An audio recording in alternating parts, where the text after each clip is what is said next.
We be live. Hello, Durud and Shalom. My name is Armin Navabi. And I'm Ali Samani. Welcome back, everybody. Looks like we're still stuck on Donald Trump's final chance to the Islamic Republic, which is set to expire right now. It's currently 5:30 p.m. Eastern Time. It's currently 1 a.m. in Iran, and the only explosions we're hearing are explosions in Iraq and Erbil, because the Islamic Republic has not stopped hitting the Kurdish separatist forces during the ceasefire, but also the Houthis have once again acted up today, and they have struck Saudi infrastructure once again. We have some interesting developments like Ghalibaf going to Pakistan in a few days, the Diego Garcia base now fully hosting a lot of U.S. refueling tankers, and what's about to happen in the Strait of Hormuz. Will another ship be struck tonight? Let's see. Because let's start off with there. And looks like the Islamic Republic has not given up on its demands. According to the Wall Street Journal, the Islamic Republic is signaling, yeah, we'll open up the Strait of Hormuz, but a couple conditions here. We collect transit fees, so we collect tolls, and we have guarantees that the United States will not attack the Islamic Republic, call off the blockade, and free up all of our sanctions. Some pretty big demands for a regime that is trying to stay alive. And you know what that tells me? If that is true, it tells me that they're still hurting in the money jar the most. They're struggling financially.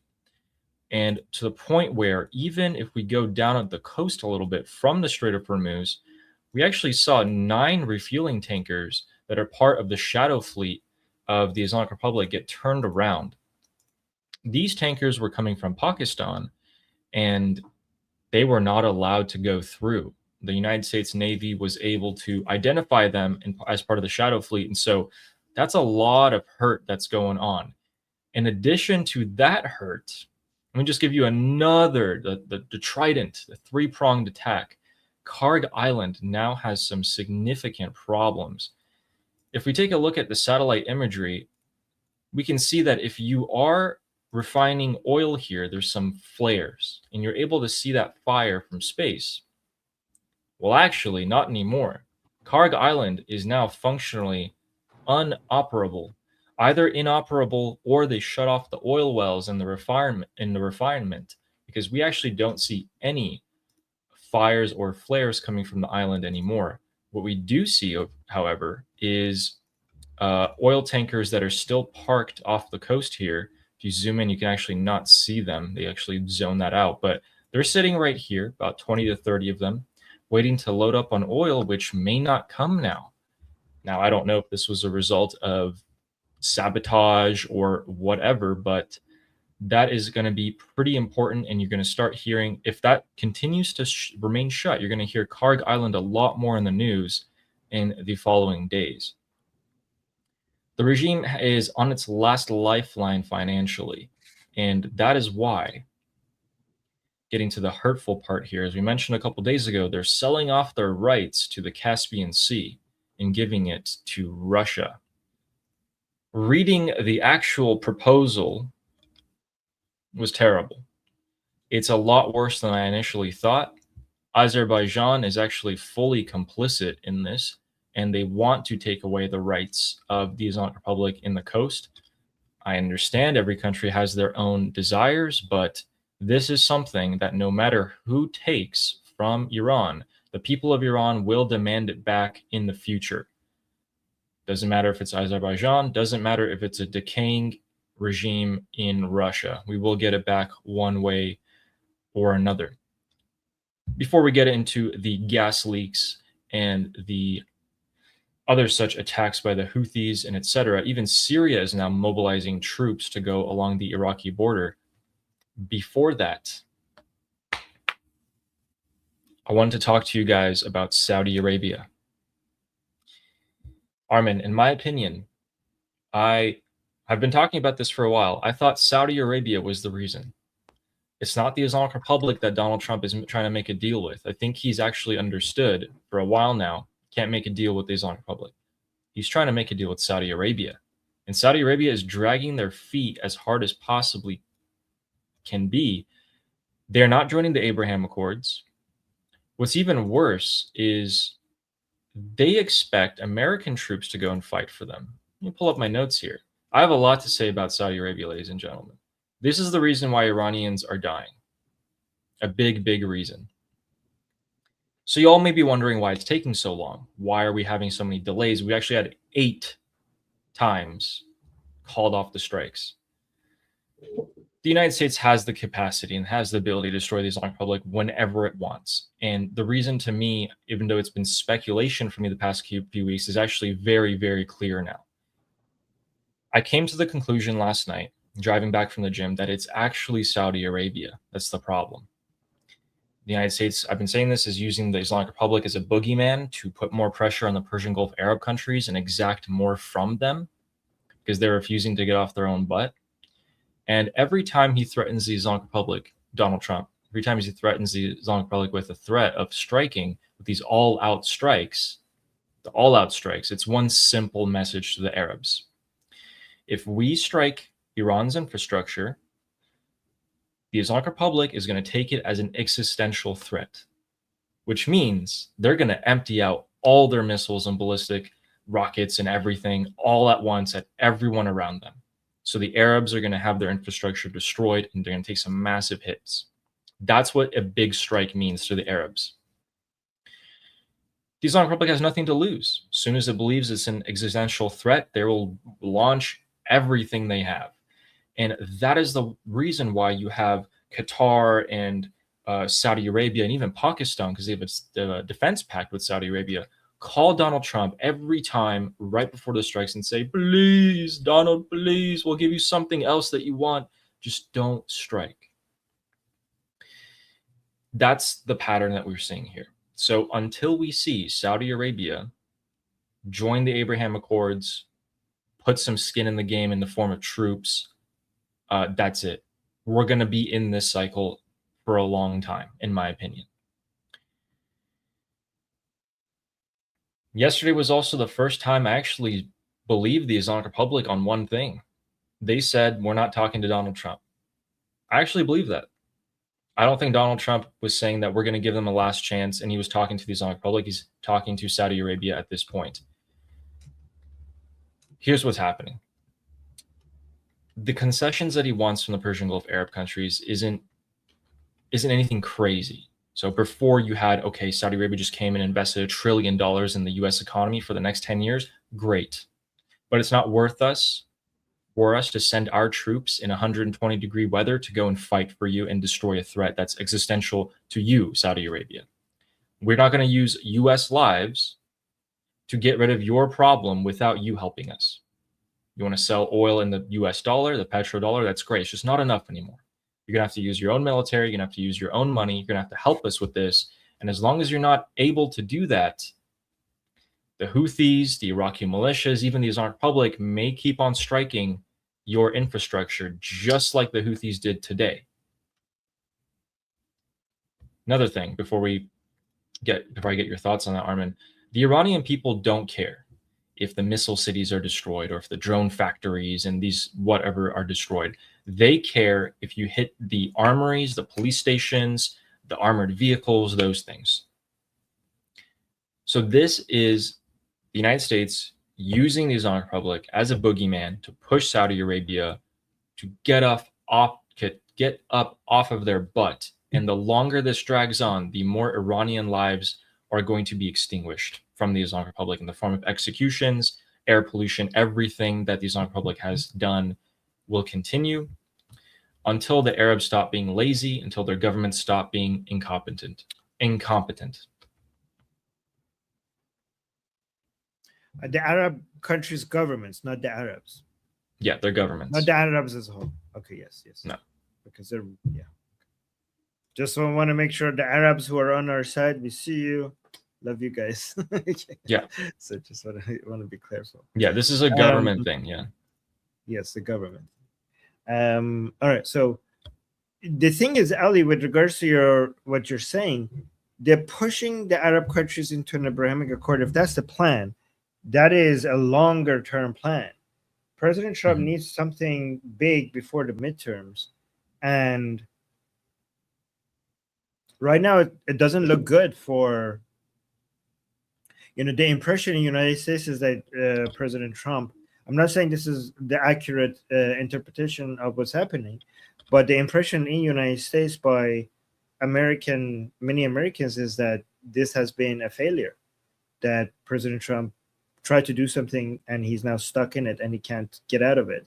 So that, I support trying to push the Arab countries around the Persian Gulf into the Abrahamic Accord, but I think the results that we need to see right now for the sake of America itself is a lot more immediate. Like the things that needs to happen are soon, are you cannot wait that long. This is like a much longer term project while you have shorter term problems. Yeah. So I think the shorter term goal, instead of the Abraham Accords, is to get the Persian Gulf Arab countries to put some skin in the game, deploy some troops, put some, fighters, munitions, pull their own weight at the very least. I think that's what Donald Trump is. If you are Saudi Arabia, imagine you're Saudi Arabia. Why would you do that? I wouldn't. You wouldn't. Like if I was Saudi Arabia, I would like, okay, if I shoot some missiles into Iran against the Islamic Republic, then I don't trust that you guys are going to be here protecting me once they respond. Correct. So I'm not going to do that. Correct. I rather So pay them until there's something that pressures Saudi Arabia and scares them more than that. What could possibly scare Saudi Arabia more than their oil infrastructure being targeted? Well, their oil infrastructure is being targeted. Targeted. Not to the scale that, I mean, as a love tap, you know what I mean? Like the Islamic Republic, the missiles that they're throwing mostly on U.S. bases, if they all, instead of U.S. bases, they redirect it to just all of them on oil infrastructure, that is another level. So far, we just have love taps on oil infrastructure. We don't have actual significant targeting of oil infrastructure. Correct. And water desalination and the tech sectors, the data centers, for example. Correct. And Saudi Aramco actually increases profits by 33% in the last 3 months. They're making a lot of money. This is Saudi Arabia, guys. They make billions off of oil. 33% profit jump we're talking about the dozens of billions. They're making so much money right now off of this. They don't care. I think it was Saudi Arabia? Yeah. Yeah, Aramco, 33% plus profits in Q2, quarter 2. Okay, 33% up from the less 3 months ago. But yeah, so from the first 3 months of the year, they increased their revenue. Okay, but what about compared to before the military operations as a whole? Because I would assume they would be down. I didn't look that far back, but I'm just saying right now they're doing really good. But that's just I don't know. I don't think they're doing very good because they can't sell as much. They can't sell as much as before, can they? No, not as much as before. No, absolutely not. Okay. But before the first 3 months, they're doing much better right now. So they're doing better. They're doing terribly, but not as terribly as 3 months ago. They're back. They're on a sharp rise up back. Like 33% is a huge jump for a company that size. So that's just another thing that's encouraging them to sit on their butt and not do anything here. So what can be the thing? Ladies and gentlemen in the chat, any ideas? What is going to get Saudi Arabia off of their butt and come to put some skin in the game? What will scare them more than the Islamic Republic firing their missiles and rockets all out at Saudi infrastructure? The only way I see it is that they get guarantees from the United States that they will be protected as best as they can be. And for them to do that, they got to put some skin in the game. So there's absolutely what is it? no way around this. What is it again Sorry? that they're scared of? So that has to be something that they're scared of more than the Islamic Republic to strike their oil infrastructure, for them to actually put I some know standoff. something. What is I know it? something. Do you? Internal uprising? No. Well, yes, but like that's not gonna happen right now.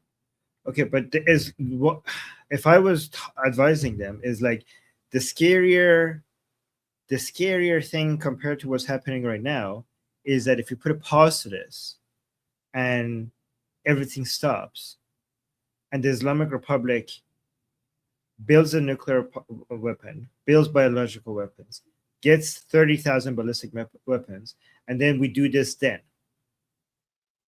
Right? So Yeah. if this is a nightmare, imagine if we were pause this and then came back to this 5 years from now, and then we redid this exactly this, but this time the Islamic Republic has a nuclear bomb, biological weapons, 30,000 ballistic missiles, and extended new proxies in the region. And Then I'll play that would devil's be advocate. yeah, okay. I'll play devil's advocate for that. If I'm Saudi Arabia, I'll also say I don't think, because you struck the ballistic missile production of Iran. They can't build that many until your term's over, Donald. What's to say I just wait until you're not the president, then make a deal with the IRGC? Say that again. What's not to wait for the Saudi Arabians to just wait for Donald Trump to get out of office and then make a deal with the IRGC? Because the IRGC will always violate their deals, and a deal is not going to hold back a deal will never hold back IRGC. The entire point of IRGC is to export the revolution across the world, and you are the first target, Saudi Arabia. So you could make a deal with the Islamic Republic that is going to buy them time to get stronger, and then at some point they're going to come for you. They have promised that they're going to come for you.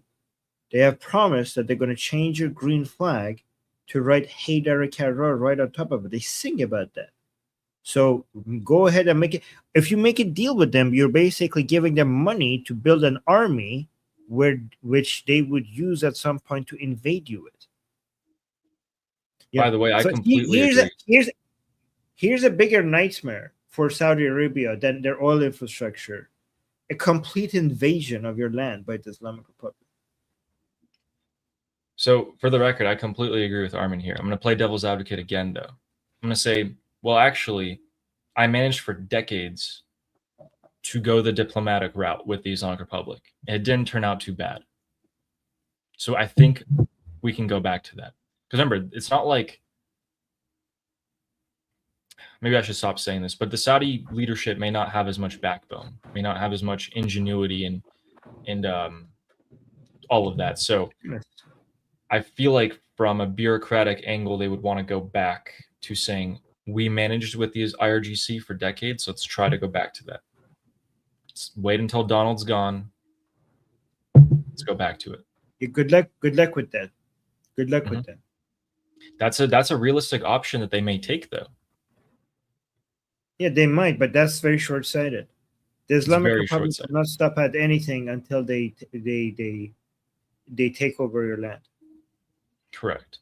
So if I was Saudi, I would be thinking, okay, the IRGC just got weakened, like 80%. We can deal with them. We can deal with them, make deals and negotiations, and then we as Saudi just bought ourselves a couple more decades to see what happens. That might be their thinking here, which is terrible.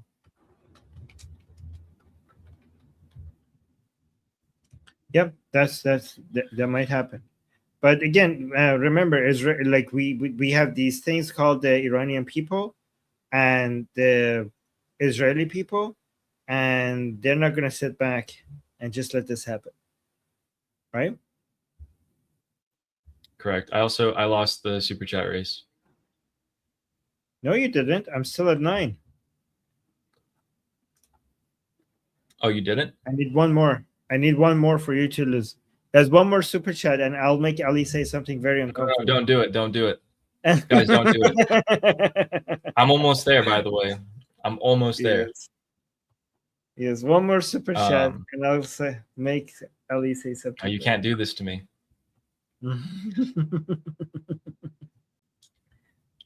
Okay, so by the way, did you hear that there was an Indian oil ship that got sunk in the Red Sea yesterday? Oh So my the god, I Houthis heard about hit that. it. Is that true? Yeah, this Houthis hit it, and it was an Indian ship, and all 13 members actually abandoned ship, just jumped straight into the ocean there, and they were rescued, fortunately. But yeah, the ship fully sunk. I mean, that is a disaster for that company right there. That's like the company who got 2 of their ships hit last week and the week before. Oh my God, you are going out of business with some tight margins there. That's crazy. Oh, it looks like we have a Truth Social post, but that's about polling numbers. Okay, yeah, that's not important. All right. Well, the Saudi Arabian problem. Big, big problem. It's not getting any better for them because in southern Saudi Arabia, they had some more strikes by the Houthis. So today, the Houthis carried out some drone strikes targeting Najran International Airport, southern Saudi Arabia. The Houthis claim that they hit something really, really, really, really important in this airport, although the Saudis have denied that. And it turns out that the only main thing that they hit outside of this airport was a radar. It was an early warning radar, and so I guess now if they want to launch more drone strikes towards this airport, it'll be more successful from now on. That'll be a big problem for Saudi Arabia going forward. And as largely their problem at the moment is the Houthis, which once again, they weren't finished off by the United States a year ago and the UK, because they serve as a perfect little needle in the side of Saudi Arabia to push them and to be used as leverage. Because the US can wipe them out whenever they want. Saudi can't wipe them out whenever they want. But we do know that Saudi is getting ready for an attack on the Houthis because they started paying some other Yemeni militia groups $200 per month to go risk their lives and deploy against the Yemeni Houthis, which was 1,000% increase in their wages. They were getting paid $20 a month before, $200 now. And going back to the blockade of the United States, we saw 9 oil tankers turned back coming in from Pakistan by the United States Navy. And we actually also found the USS Boxer today at the same time. The USS Boxer is now sailing westward in the Arabian Sea. It's really close to the blockade. It is also, in this image at least, alone, but we know it's accompanied by other ships. The USS Boxer. The USS Boxer. Got some thousands of Marines on board. And so, guys, that's over here. That's off the coast of Oman. And it's going somewhere around here to the blockade line, which has been very successful, by the way. Very, very successful.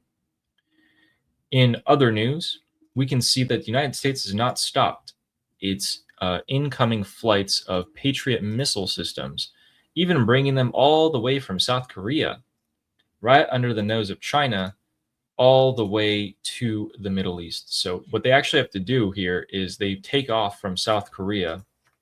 Make this bigger for you guys. They'll take off from South Korea, and then they fly, even though it's closer to go to the Middle East that way, they actually have to fly to the US, and then from the US to Europe, and then the Middle East. And it's quite a long flight for a plane like that. But that is why I was able to find that we have refueling tankers everywhere. The United States has refueling tankers here. It has them here. It has them here. It has them here. It's just a land, it's an air bridge going on. And we were also able to see that there is still a ton of equipment being moved in by the United States Air Force. As you guys can see here, this is a 24-hour time lapse in 58 seconds. So all this equipment being flown in is kind of telling me, hey, maybe we're not done here. It's not over yet.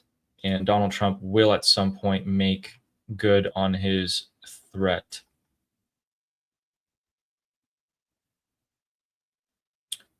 We have some breaking news that United States Air Force, confirmed Air Force aircraft are now spotted over Iraq.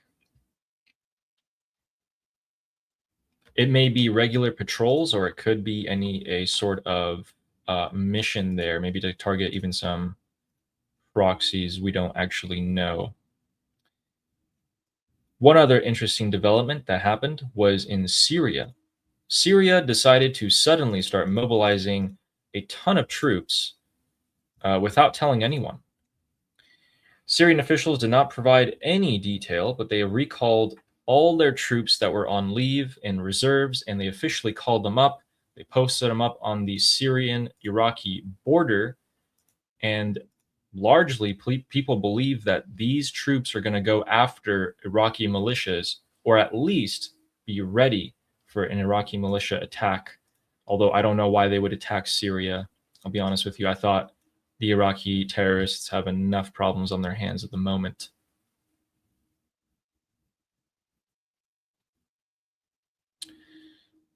And with that, let's check out what the Islamic Republic is doing in terms of troop movements. So here in southern Iran, southwest, this is again one of the only places you can invade Iran via land. And it is somewhere where the United States is believed to have started moving its equipment to. So from northern Iraq, we're evacuating Erbil, and we're moving them, it seems like, more towards southern Iraq, because the United States does have some bases here in northern Kuwait. It's very, very close. And as a result, the Islamic Republic is also moving some insanely high-tech assets into the area. Let's take a look at what these are. These actually scared me the first time I saw them. I don't know about you guys.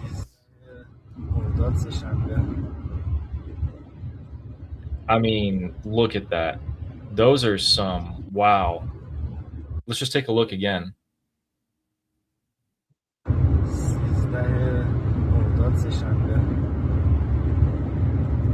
I mean, holy moly. Do you guys see this truck? These Toyotas? It's the white Toyota. It's the white Toyota pickup. Why is it always Toyota? Why is it always? It's just a white Toyota truck. They got some assets moving into the region. I'm sure that's going to stop the United States Marines and Air Force from doing whatever they damn well please in that area. Absolutely. Absolutely. Why is this not being bombed right now? You know what? This one I understand. I don't think that's going to stop them. But you're right. It should be. Because what they can do is use that on the Iranian people. I mean, a single Chinese manpad managed to take out a plane. So, yeah, and that can always be used to kill more Iranian people. My best guess is they're moving this into the major cities in the southwest to suppress the Iranian people, and not because they think it'll do a damn thing against the U.S. military. In fact, if I was the Islamic Republic military, IRGC, I would bank on the fact that the U.S. will not invade my country with any sort of land troops here. So quick recap for you guys so far. All across the Middle East, you see some things happening behind the scenes that we're showing you guys, such as the Syrian troop buildup, the Iraqi militias that are getting ready to act against not only the Iraqi government itself, but also the United States and Saudi Arabia. Karg Island is no longer transmitting any gas flares. That means it is not functional at the moment, and it's been so for 3 days. Oil tankers are still waiting in queue off the island to load up on oil, but it looks like it was either sabotage or the regime is willing to take the chance of their oil wells exploding from physical pressure by turning off the valves. We do know that the Ocean Trader is in the area, the same ship that, and the special forces that took out Nicolas Maduro. They've been active in this theater for about a month now. Not gonna, that's pure speculation, but if anyone were to do an operation like that, it would be them. that requires intense precision to go in and take out some key infrastructure on Karg Island. The Patriot battery systems are being flown in from around the world into Bahrain and Saudi Arabia and Jordan to reinforce these countries' Patriot and THAAD missile interceptors. Quick note for you guys. THAAD missiles have higher altitude range, and they're generally a bit more capable, bit more expensive. And the Patriots, depending on which class, the PA2s that are being used in this war have largely been depleted, but new orders are being put in for PA3s, an older model that hasn't been used for 30 years, that are almost just as capable. And we do have a lot of those left. So these airlifts from Germany, the Ramstein base, in my opinion, that's what these airlifts are bringing in. PA3s, Patriot missile interceptors, buff up the munition stocks. And at the same time, if I was Donald Trump and Hegseth, I would broadcast to the world, we don't have any. We're running out of munitions. We're running out of missile interceptors. Let them think we're weak. But in the meantime, this air bridge that is constantly going back and forth, I'll show you guys this again. This air bridge is nothing to be laughed at, in my opinion. This has been going on for, I think, about 4 months. Even during the war it was, and before the war as well, it was going on. I can't wait in the future to come back and look at just the numbers of sheer equipment moved in and what were in these planes. Might have to wait a bit for that, though. It's going to be pretty exciting. Before we get back into the Islamic Republic, Armin Ghalibaf is going to Islamabad on August 10th in 6 days. No other reasons have been given as to why he is going there. But obviously, if he's going to Islamabad, he's going to talk to Asim Munir. He's going to talk to the Pakistanis. Maybe even indirectly give some information to the United States via that route. August 10th. Could be sooner, could be later. Yeah. So this is all, you know what the problem is, Ali? All of this that we've gone through until this very moment, with the ceasefire, then attack, ceasefire, attack, deal, no deal, negotiations, they all have been to try to get a deal, not even for the nuclear stuff. This is all for the Strait of Hormuz. And it's been so difficult, close to impossible, to even come to an agreement, not a deal, to an agreement for the Strait of Hormuz. Think about how big of a mess all of this is going to be if you're actually trying to get a deal with the nuclear stuff, which is astronomically more expensive for the Islamic Republic to give up, and way more willing to budge over that, compared to the Strait of Hormuz. So different layers: agreement on the Strait of Hormuz, deal on the Strait of Hormuz, agreement on the nuclear material, deal on the nuclear material. We're at the level of agreement of the Strait on the Strait of Hormuz, and we have made zero progress. And now they're telling us finally we're coming up with an agreement in the Strait of Hormuz. So given how far we are away from a deal on the nuclear stuff material, this just doesn't seem very likely for us to be able to get to anything like that. But also, as an American, I'm actually kind of disappointed because our objectives from the beginning were no nuclear weapons. And if I was just my American side, my perspective is, what happened? We said no nuclear. We said that was the goal from the start. Right now, though, I'm getting pitched this idea that opening up the Strait of Hormuz is the big win. That's what we've been focused on for a while now. So Americans are actually getting a little frustrated with that. They're saying the nuclear weapons were an existential threat. We know that the IRGC want to kill us with nuclear weapons, but the Strait of Hormuz, why is it taking so long? I don't get it. And it's the Arabs. It's the Arab governments that are not willing to help with this. It's so funny to me that as soon as Saudi Arabia called the Arab countries to come and help with the Red Sea, I'll show you guys where that is. As soon as the Arabs, Saudi Arabia said, hey, come help me with over here, help me with the Houthis, come How about with the Suez Canal and the Bab el-Mandeb? 14 Arab countries the day after came. They all sent their military chiefs. They signed a deal. None of them committed any like real equipment or anything like that. But boom, Saudi Arabia said so. We're doing it. Did they do anything about the other side of their country or helping the U.S.? No, they have not. They have not. So Saudi Arabia looks like to be the ringleader. We got to get them on board, and we got to put some heavy pressure. And I'm not the only one saying that.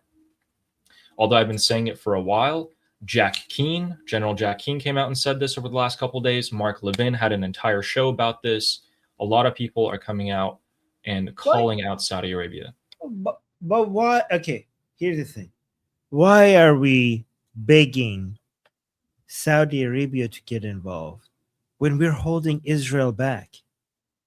Just let Israel in.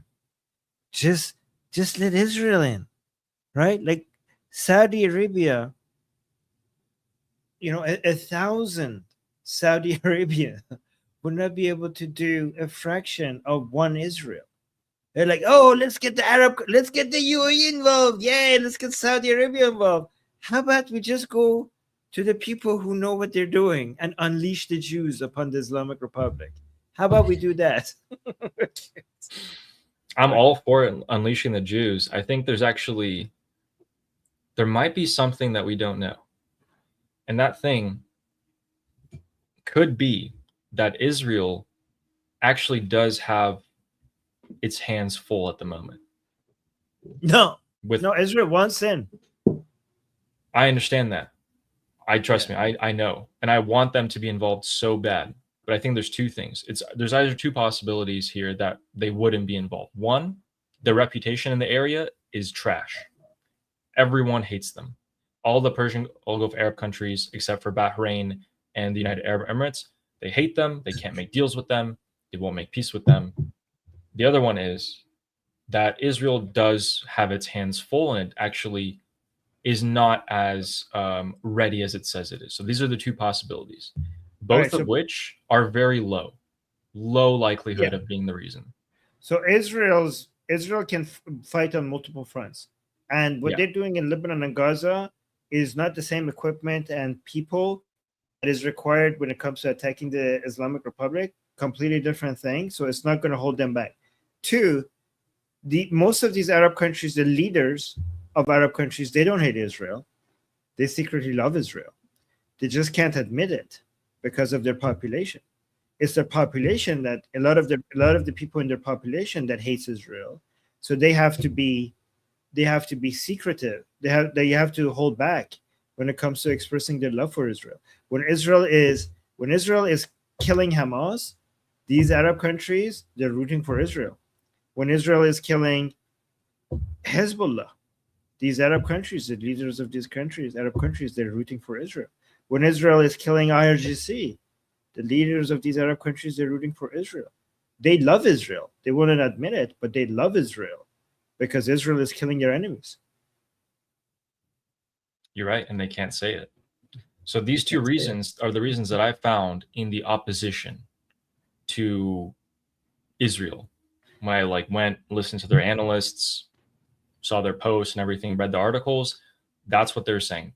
Guys, that's their best argument. No one likes Israel, and maybe they're not as strong as they said they are. Yeah, sure. I don't believe it.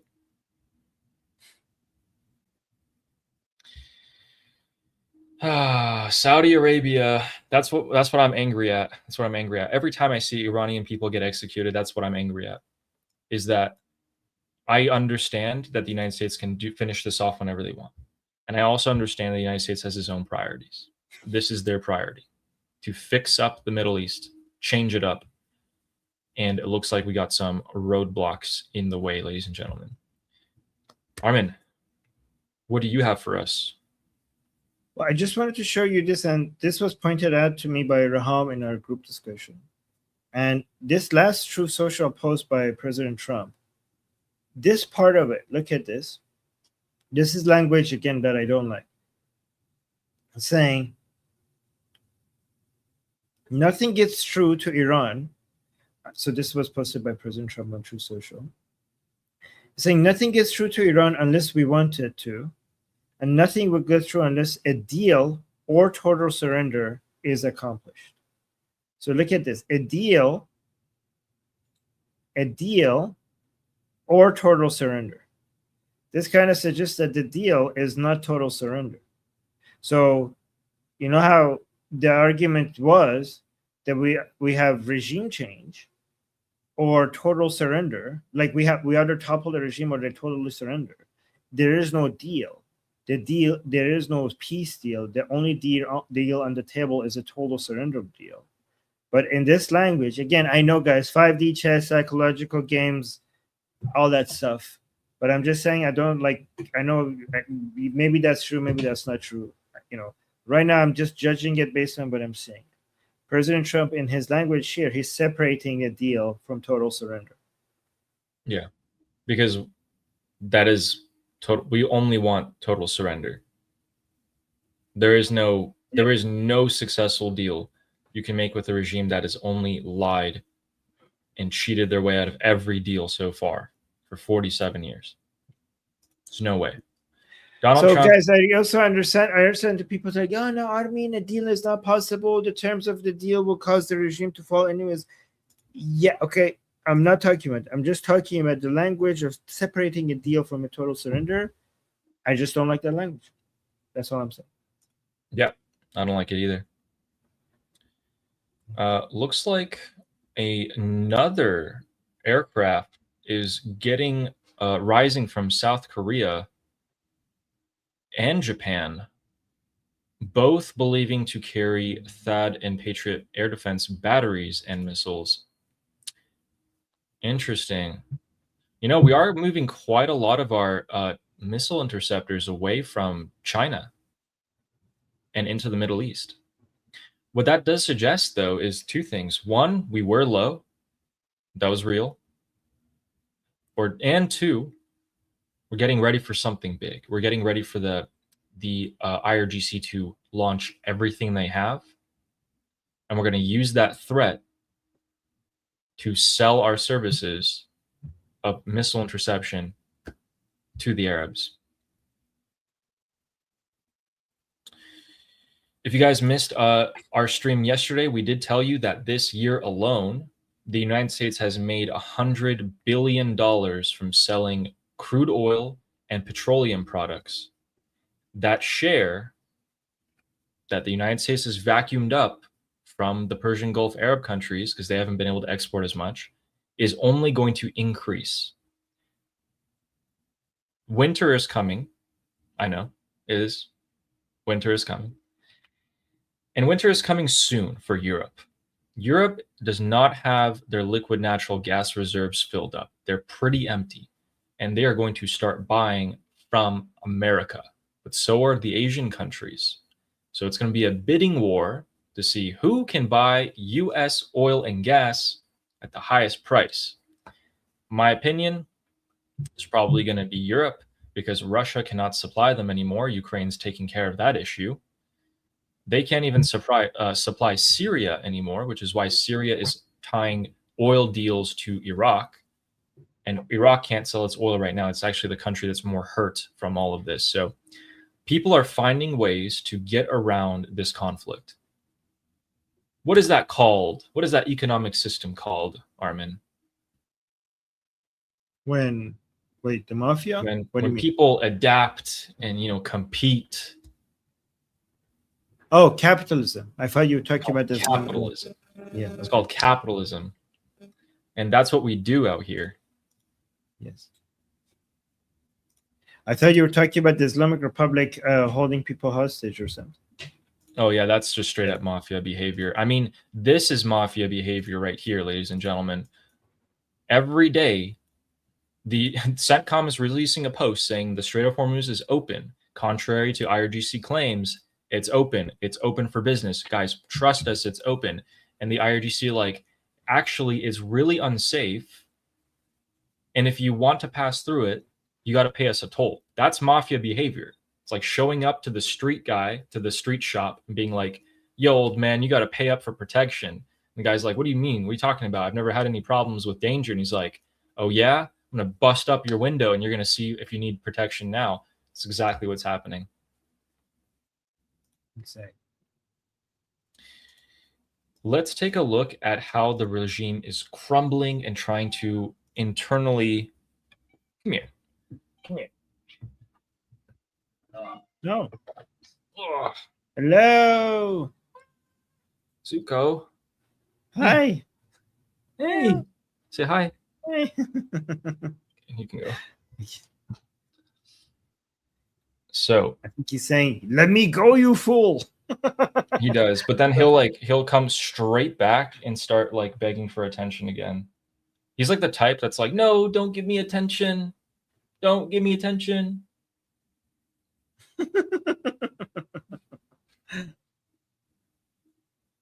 Oh yeah, right before we go into the Islamic Republic, let's show you guys Diego Garcia.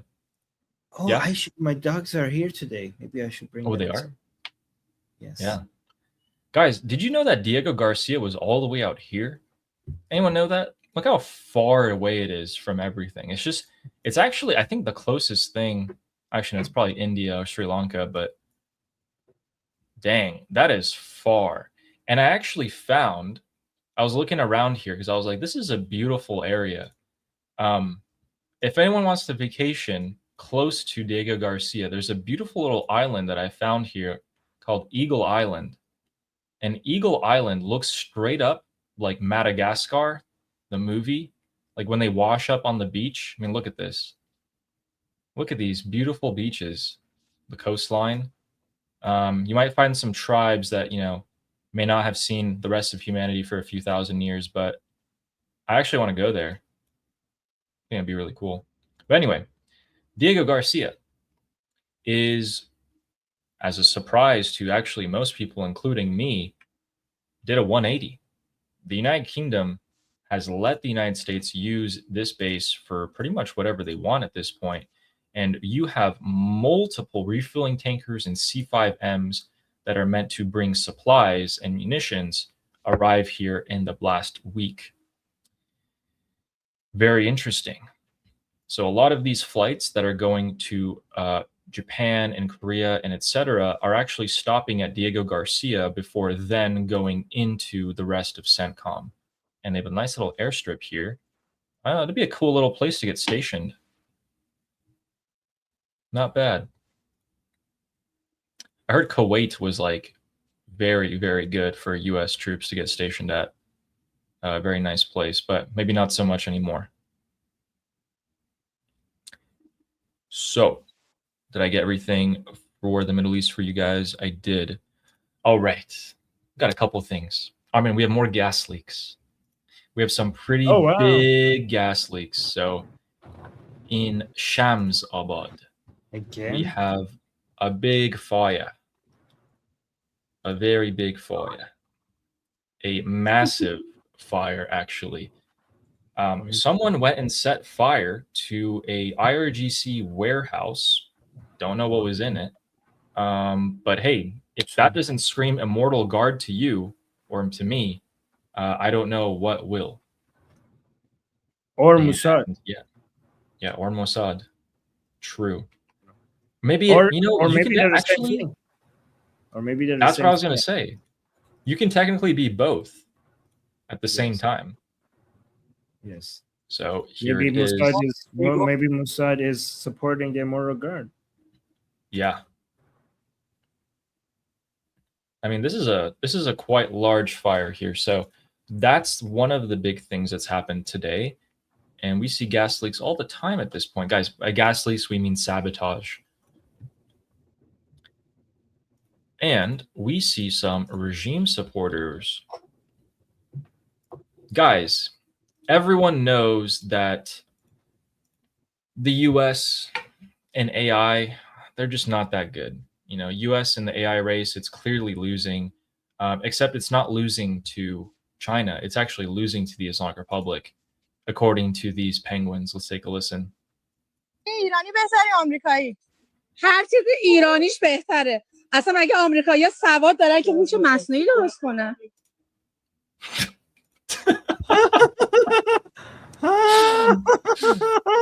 What? What's better? What's better? You know, Islamic Republic, Wait, is she AI. like supposed to be a robot? Yeah, I don't know why she's dressed up as a Yeah, metallic okay. person. She's supposed to act. She's acting like she's a robot, like with AI. She's acting like if she's an Wow. AI, and she's like, Wow. okay, so basically saying the Islamic Republic has created robots with AI and interviewing people. And okay, go ahead and translate that. It's like, whose AI is better? Islamic Republic AI or US AI? And then the lady in the hijab says, anything Iranian is better. Do the Americans even have intelligence to build AI? They don't even have the ability to read to build AI. We're illiterate. I see. Let's see what the other people say.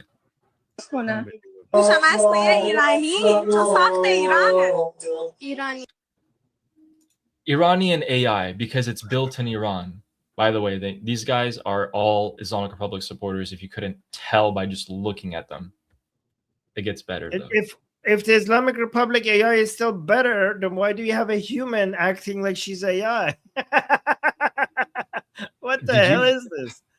Have you guys seen their Lego videos? I mean, maybe they have a point. Use American AI for that. چرا ایرانی طرفداری از کشورم آمریکا به درد نمیخوره. Because I want to support my country. America is useless. 100% ایرانی. چرا؟ 100% نه خب یه Iranian. سری نخبه‌ها درستش کردن و 100% بهتره. نخبه? What does that even mean? Elite, like intelligent elite, like intelligent elites, elite. like yeah. So he's like saying our geniuses. AI is better because our intelligent, elite people made AI. So that means they must be better than the American AI. Well, there you have it, ladies and This is gentlemen. so cringe. مگه ایرانی هم داری؟ چیه؟ That part was really good because the guy Oh asked, my God. the lady asked this old man, he's like, which AI is better, US or Iranian? And the guy's like, wait, we have Iranian AI. اسمش چیه؟ من با TBT هستم قدرتمندترین هوش مصنوعی ایرانی. خب اگه واقعا کارآمد باشه چرا ایرانی انتخاب نکنی؟ So she's, oh my God. So the guy is like, do we have Iranian AI? What is the name of Iranian AI? So he's like, it's me. She's saying it's me. I'm the Iranian AI. My name is what? Go back. What was it? واقعا کارآمد باشه چرا؟ No, go back. اسمش چیه؟ من با TBT هستم قدرتمندترین هوش. My name is but GPT, and I'm the most advanced AI there is. And the man responds, well, if it works, then why? Yeah, sure, let's go Iranian. It's like, yeah, if we have it, then yeah, Iranian. هوش مصنوعی ایرانی. خب اگه واقعا کارآمد باشه چرا ایرانی انتخاب نکنی؟ قطعا به نظرتون هوش مصنوعی ایرانی بهتره یا آمریکایی؟ Anyway, well, So we've she's clearly lost the acting AI like race. oh my God, that was so cringe. That was so cringe. Oh no. Well, you know So what, Armin? Speaking embarrassing. of cringe, I did lose the AI, or did I lose the AI? I guess I did lose the AI race. I lost the Yes, super you chat did. race today, Yes. and I guess you have to determine what the punishment is. Okay.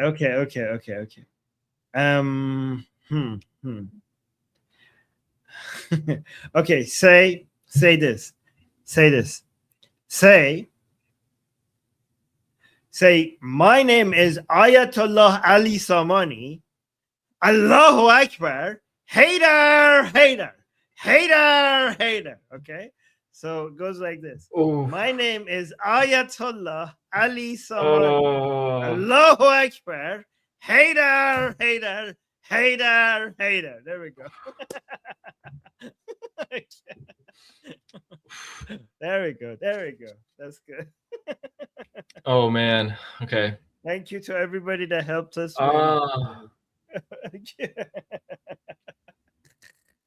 God, I hate Islam so much. Okay. Oof. Guys, I think we have to end the stream right here, actually. Is there any breaking news? Anything? Come on, let's strike the Islamic Republic here. Nope, nothing. Okay. All right. My name is Ayatollah Ali Samani. No, you have, no. You have to say the passion, like you mean it. There you go. Good. There you go. Ooh. With the enthusiasm, yes. I'd rather like stick a toothpick under my toenail and kick a wall, I think. Okay. No, I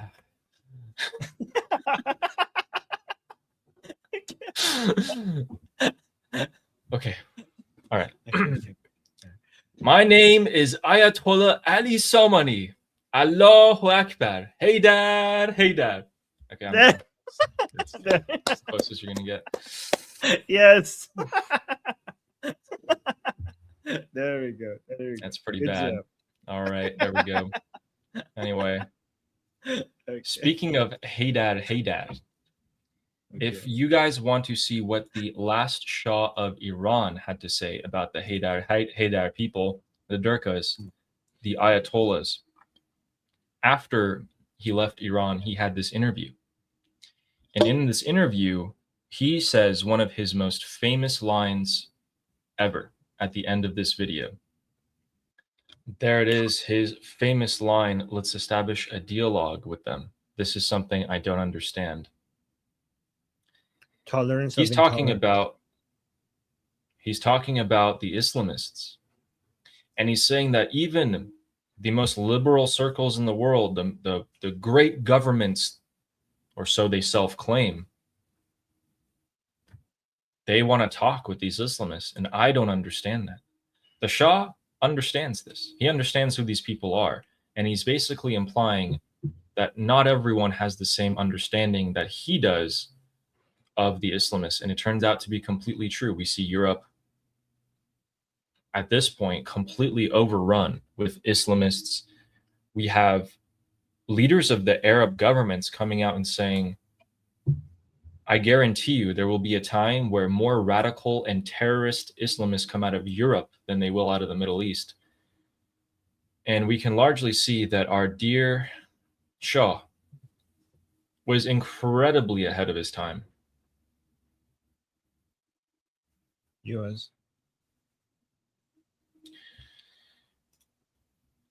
And that is my way of... And you know, Ali, 47 years later, some people still don't understand. They still want to try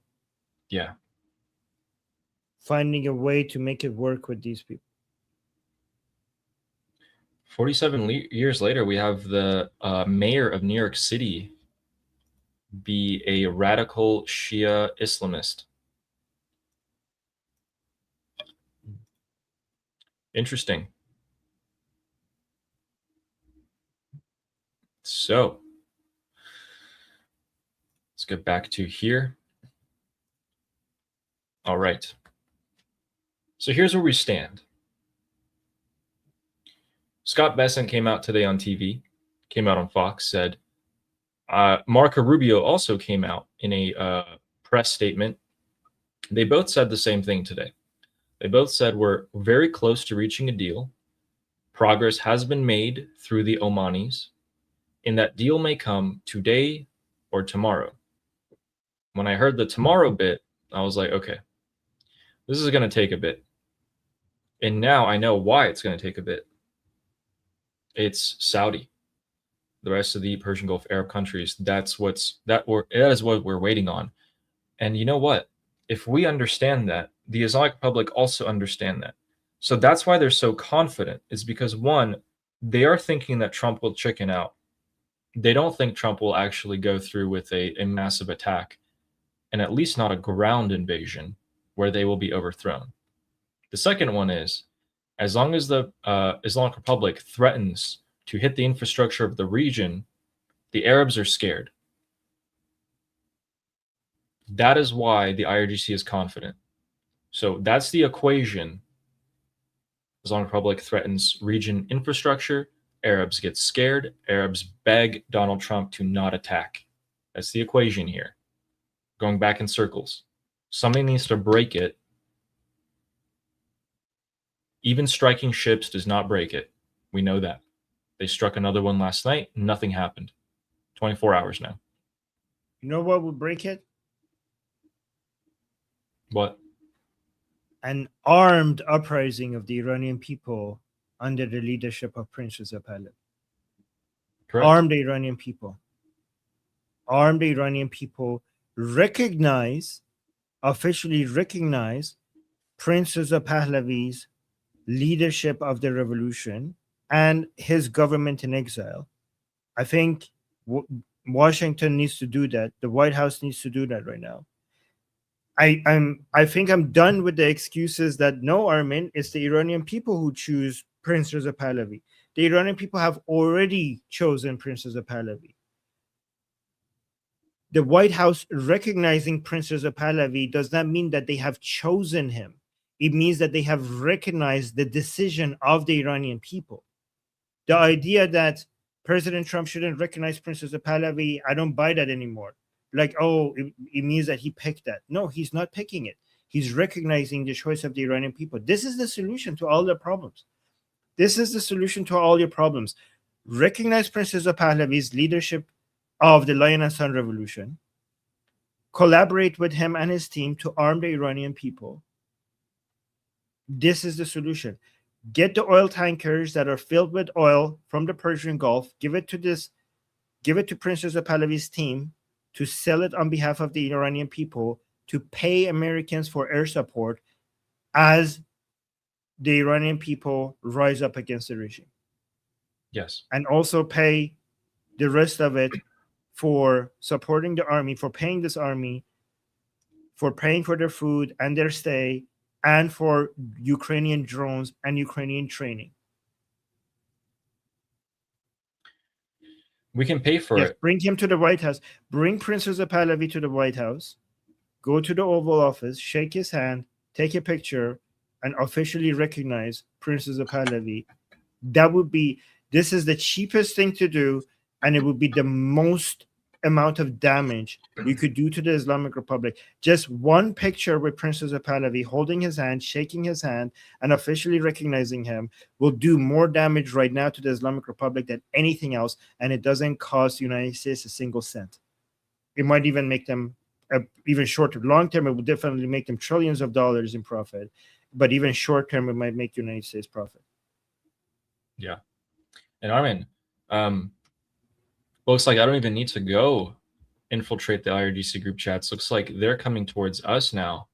And this guy is saying, you guys are the children of traitors. And we'll tell you why he says that. You have nothing to do with Iran. Armin, why is he saying we're the children of traitors? What is that? Why is he saying that? Wait, so are we not traitors ourselves? Like you went and found our parents and you figured out that they're traitors? And you are not calling us traitors? So wait, like be smarter with your insults. So we're not traitors ourselves. It's just our parents. Okay.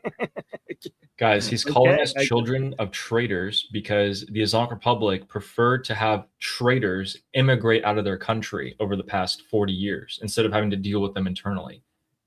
Armin, what happened to, people like my parents and other diaspora Iranians who left the country? Did the Islamic Republic really get rid of them, or what happened? The Or did they become a bigger issue? Yeah, the Islamic Republic used to think that the Iranian people who are not happy with the Islamic Republic leaving Iran is in their benefit because they will stop being a problem inside Iran. So it welcomed our parents, your parents leaving Iran. But what it did is it created the greatest nightmare because the Islamic Republic assumed that Iranian people leaving Iran, they would just go live their lives in other countries with no worry for Iran. They wouldn't care about the Iranian people. They wouldn't care about Iranians.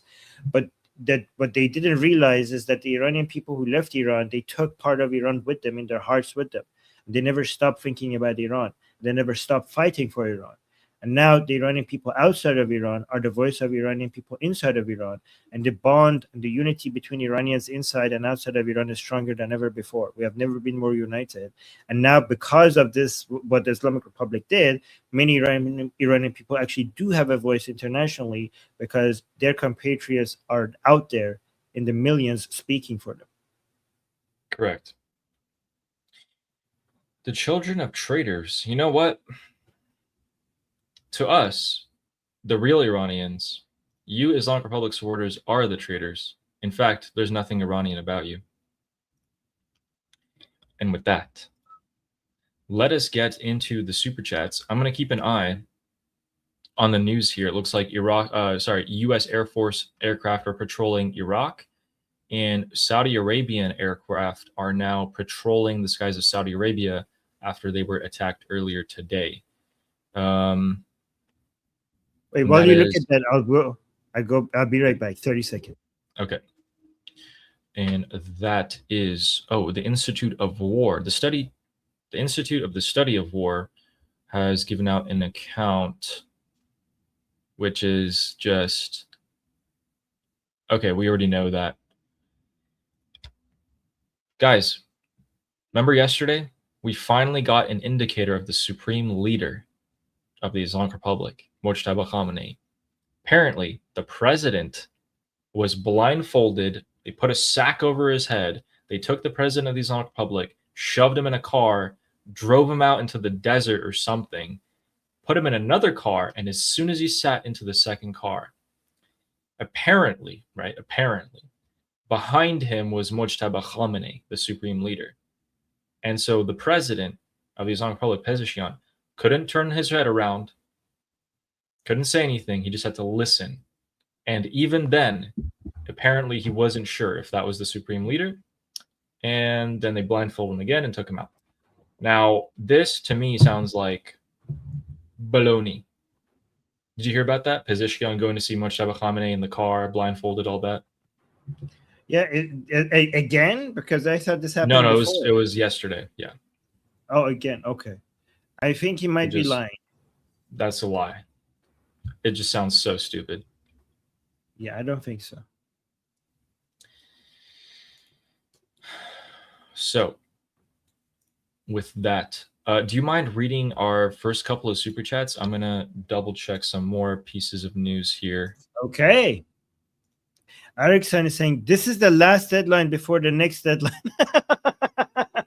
Oh, no. Yes. This is the last chance. Unless I give you another chance. And if I give you another chance, that one would be the next chance. That would be the last chance. Yes. We'll see, guys. One of these last chances will actually be the last chance. One of them. We'll see. And thank you so much for the super chat. Bill with a super chat saying, best interest for Persian Gulf states for regime change, right? I don't understand what this means. Ali, translate this. Best interest for Gulf states for regime change, right? That is the best interest for the Gulf states, is regime change. Okay. Persian Gulf, by the way. Best interest for Persian Gulf states for regime change. Okay, so but it depends on if you're talking about the Persian Gulf states leaders or the people. You have to separate the people from the people from the leaders, right? The leaders, sometimes some of them are, if you're thinking about the power and the position of the leaders of some of these countries, it's better for the Islamic regime. Some of them. Depends on which part of the politics of your country are in, okay? So it's complicated, and it also depends on the country that you're speaking of, okay? But when it comes to the people, okay, so the regime, the leaders, depends. Are you talking Qatar? Are you talking Saudi Arabia? Are you talking UAE, Bahrain, Kuwait? Okay, depends, right? Like, for example, Qatar, regime change is not good. Regime change is not good for Qatar. But for all the people of Iran, of the entirety of the Middle East, of the whole world, regime change is good for all people everywhere. For the people of Saudi Arabia, for the people of UAE. Guys, Saudi Arabia, And even Qatar, because people are like, no, Armin, it's not good for Qatar because Qatar has the oil, the gases, oil gases that if the Islamic Republic falls and a strong Iranian government comes into power, they're going to be able to extract gas from the same gas wells that Qatar is taking money out of. That's bad for that's going to be bad for Qatar. That's not true. All of these countries need to diversify away from oil and gas. All of these countries are not diversified enough. All of these countries are too reliant on one source of revenue. That is not sustainable. That is dangerous. AI and technology and new ways of figuring out how to get energy is going to destroy your revenue model. All of these countries, Saudi Arabia, UAE, Qatar, you need to diversify yesterday. You should have been diversified 10 years ago. You should have done what Mohammad Reza Shah was doing 50 years ago. 50 years ago, Mohammad Reza Shah was looking for alternative source of energy. And people were like, what are you doing? Are you crazy? And he like, one day this oil is not going to be enough. And he was looking into alternative source of energy back then. So he was thinking about this 50 years ago. So you guys are now realizing that you should have done what he was trying to do 50 years ago, and you're too late. So given that you all need to diversify, how do you diversify? With stability, because without stability in the region, you're not going to get the level of investment, tourism, trade, commerce that you need to be able to diversify. How are you going to, but with all this risk in the region, you're not going to be able to do that fast enough. How are you going to be able to get stability and reduce risk in the region? By bringing the Shah back to Iran. That's how you're going to do that, because you had that and you lost it. Yep. And thank you, Bill Kennedy, for that super chat. Wait, did we read Tikwa? Armin the Goat? No. Yeah, Armin the Goat. We didn't. And thank you. Yes. True. I mean, you did win today, so it's actually 3-2. You get to, and also my goats gets to stay a goat today because you did. Yeah, see? Another day of you remaining a goat. And thank you. You know, we were actually diversifying in the 70s by building nuclear reactors back then. Mm-hmm. And Reza Shah was looking into solar panels. Yeah. Yes. Khomeini made fun of Mohammad Reza Shah. He was like, this man thinks you could get energy from the sun. Is he crazy? Khomeini was making fun of that. Yeah. Yeah. And our next super chat is from Dipendra Singh saying, better make Ali uncomfortable for his punishment. Oh, he did. Yes. See, I went easy on you. I'm not going to lie. Now I know. Bring it. Well, you don't have anything. Thank you for the super chat. Navy Mom, thank you for the jewels. And Dipendra Singh, thank you for another super chat saying, make Ayayola Ali uncomfortable for his punishment. Yes. Another super chat just to say the same thing. He really wants to see. See, this is why we won. Thank you. You did it. You got us. He really wants to see me uncomfortable here. Thank you for the super chat. And thank you, Amy, for the jewels.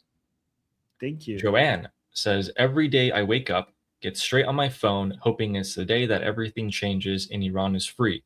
I can't wait for this. Javid Shah. Javid Shah, Joanne. Thank you. I understand, Joanne. I appreciate you. I really do.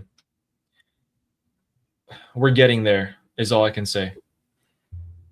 And we're getting there with the help of outside help right now, because the U.S. is still there, still bringing in more troops and equipment, and they are going to use it. They've never, by the way, guys, for any of you who might say the U.S. will just pack up and leave, that's never happened before. They've never put this many troops and equipment. That would be the first, just to say, historical perspective. Thank you so much, Joanne. I completely understand. You, we have Rooster saying, here you go, Armin. And thank you. Sending me another super chat and saying, here you go, Ali. So one for each to help in the super chat race. Very kind. Wow. That's very generous. One on each side. That's very sweet. Thank you. It's all good.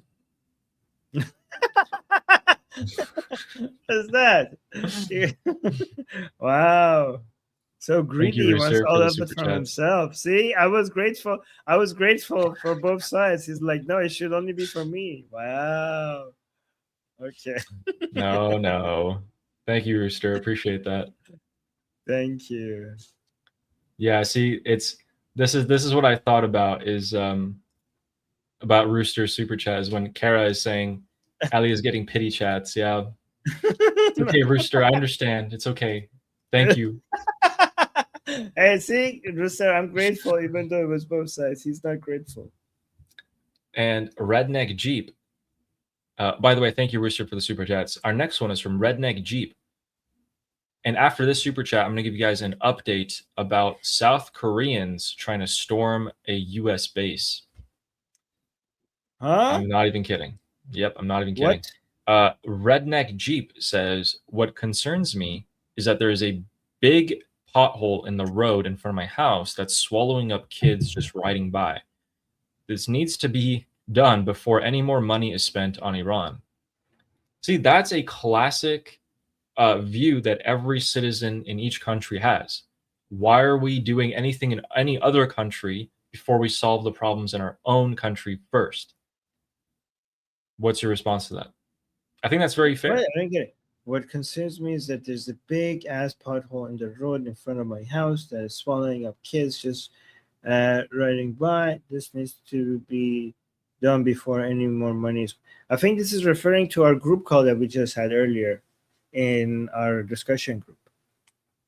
Somebody was saying that I don't care about nuclear bombs. I care about potholes in my road. So I think Redneck is saying like, yeah, potholes don't kill as much as the Islamic Republic. Or am I misunderstanding this? What No, was that's your pretty take? much it. Yeah. Yeah, I'm saying it's fair for him to say that. But Mm. respectfully, they're not the same. You know what I mean? I think, I'm not going to get started on this because I think they're connected. Okay, the ability for you to fill your potholes requires you to have a strong economy. To have a strong economy, you need to have global trade. To have global trade, you need to have global stability. To have global stability, you need internet. You need global military presence. So to be able to fill in your potholes in your neighborhood, you need to destroy terrorists. You see how they're connected? Do you understand? Do you understand what I just said? Guys, do you guys understand what I just said? Mhm. You need to kill terrorists. You need to kill terrorists in the Middle East to be able to fill your potholes back at home. Yes. Armin's saying we spend too much money abroad and we can solve that issue by simply destroying the Islamic Republic, stop sending so much aid abroad, strengthen our internal economy, because now all those countries are going to be helping us with trade and etc. And we have more money domestically in the United States. That's how I interpreted. No, I'm just people are saying that you should. Other people are saying stop spending money on your military, going in the Middle East, doing military stuff there. Spend that money back home on filling in potholes.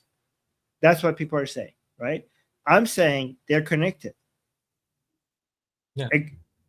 The government gets its budget from taxing people. People need to make a lot of money to be able to get taxed, for your tax revenue to be high. People make higher money when you have global trade. Your economy depends on global trade. Global trade depends on global stability on maritime.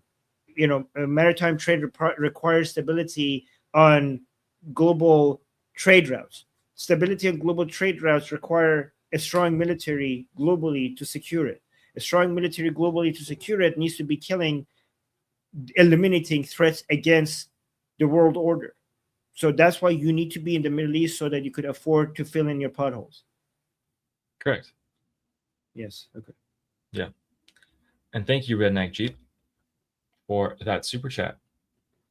We hope that pothole gets fixed. I mean, if it's swallowing up kids, it sounds like a big issue. Okay. Our next one is from Carolyn, Texas, saying, be nice to Ali. With power comes great responsibility. Yeah, Armin. Yeah. Why? Yeah, be nice to me. I was. That wasn't the worst thing I could say. That was not at all close to what I could have made him say. Like that would have, you guys would have hated me if I went all out. so I didn't. That was me being nice. Yeah, that's true. That's true.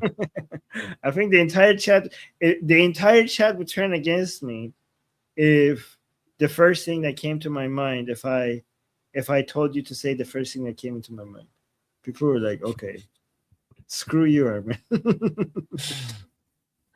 Thank you, Carolyn, Texas. And I agree. I think he should be nicer to me.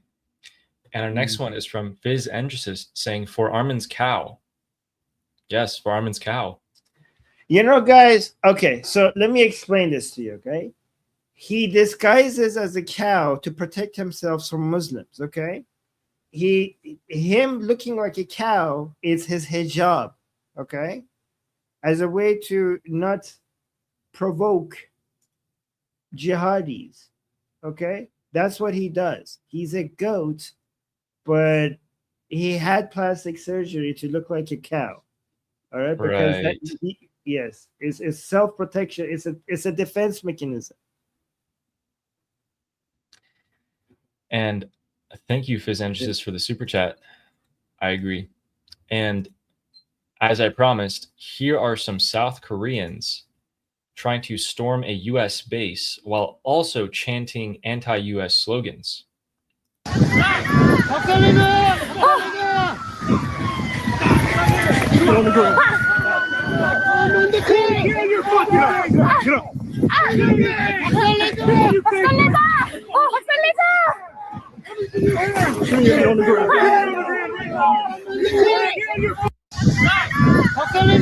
Okay.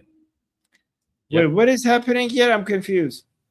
So these are some Koreans, and they're getting arrested Where? because they're. Where is this? Why does this gas station look like America? This Where is is it? Pyeongtaek, South Korea, but it looks so American. I mean, besides these towers Gas here. stations I've been all around the world. Gas stations look pretty much like the same, except if you're in Japan for some reason. Yeah. I mean, those buildings that's definitely not America right there. But when I saw a black guy, I was like, okay, that is 100% a U.S. Marine or soldier right there. And this is Korea by the looks of these buildings. So they're saying, get down on the So ground. This guy's trying to get around them. What is the issue here? Are you sure this is? Yeah, so this is the information that we're getting.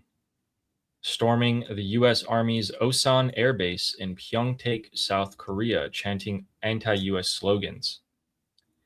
Very interesting. But it looks like it was just a couple of guys in this clip. I mean, yeah, I mean, actually, like just one guy.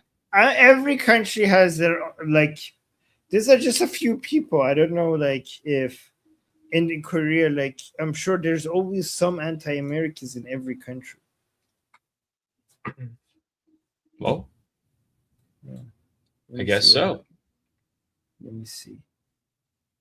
8 South Korean student activists forced their way into Osan Air Base in Pyeong. Oh my God, I don't know how to pronounce this city's name. Okay, 6 of the activists successfully breached the main gate onto base compound grounds while shouting anti-U.S. slogans. U.S. military security personnel immediately detained all 8 individuals inside and at the entry gate. The suspects were subsequently transferred to South Korean police for prosecution under military protection laws. The student group claimed the breach was to protest alleged U.S. interference in a regional semiconductor project and environmental issues. So this is on base then. And it looks like the military police rolled up to get him.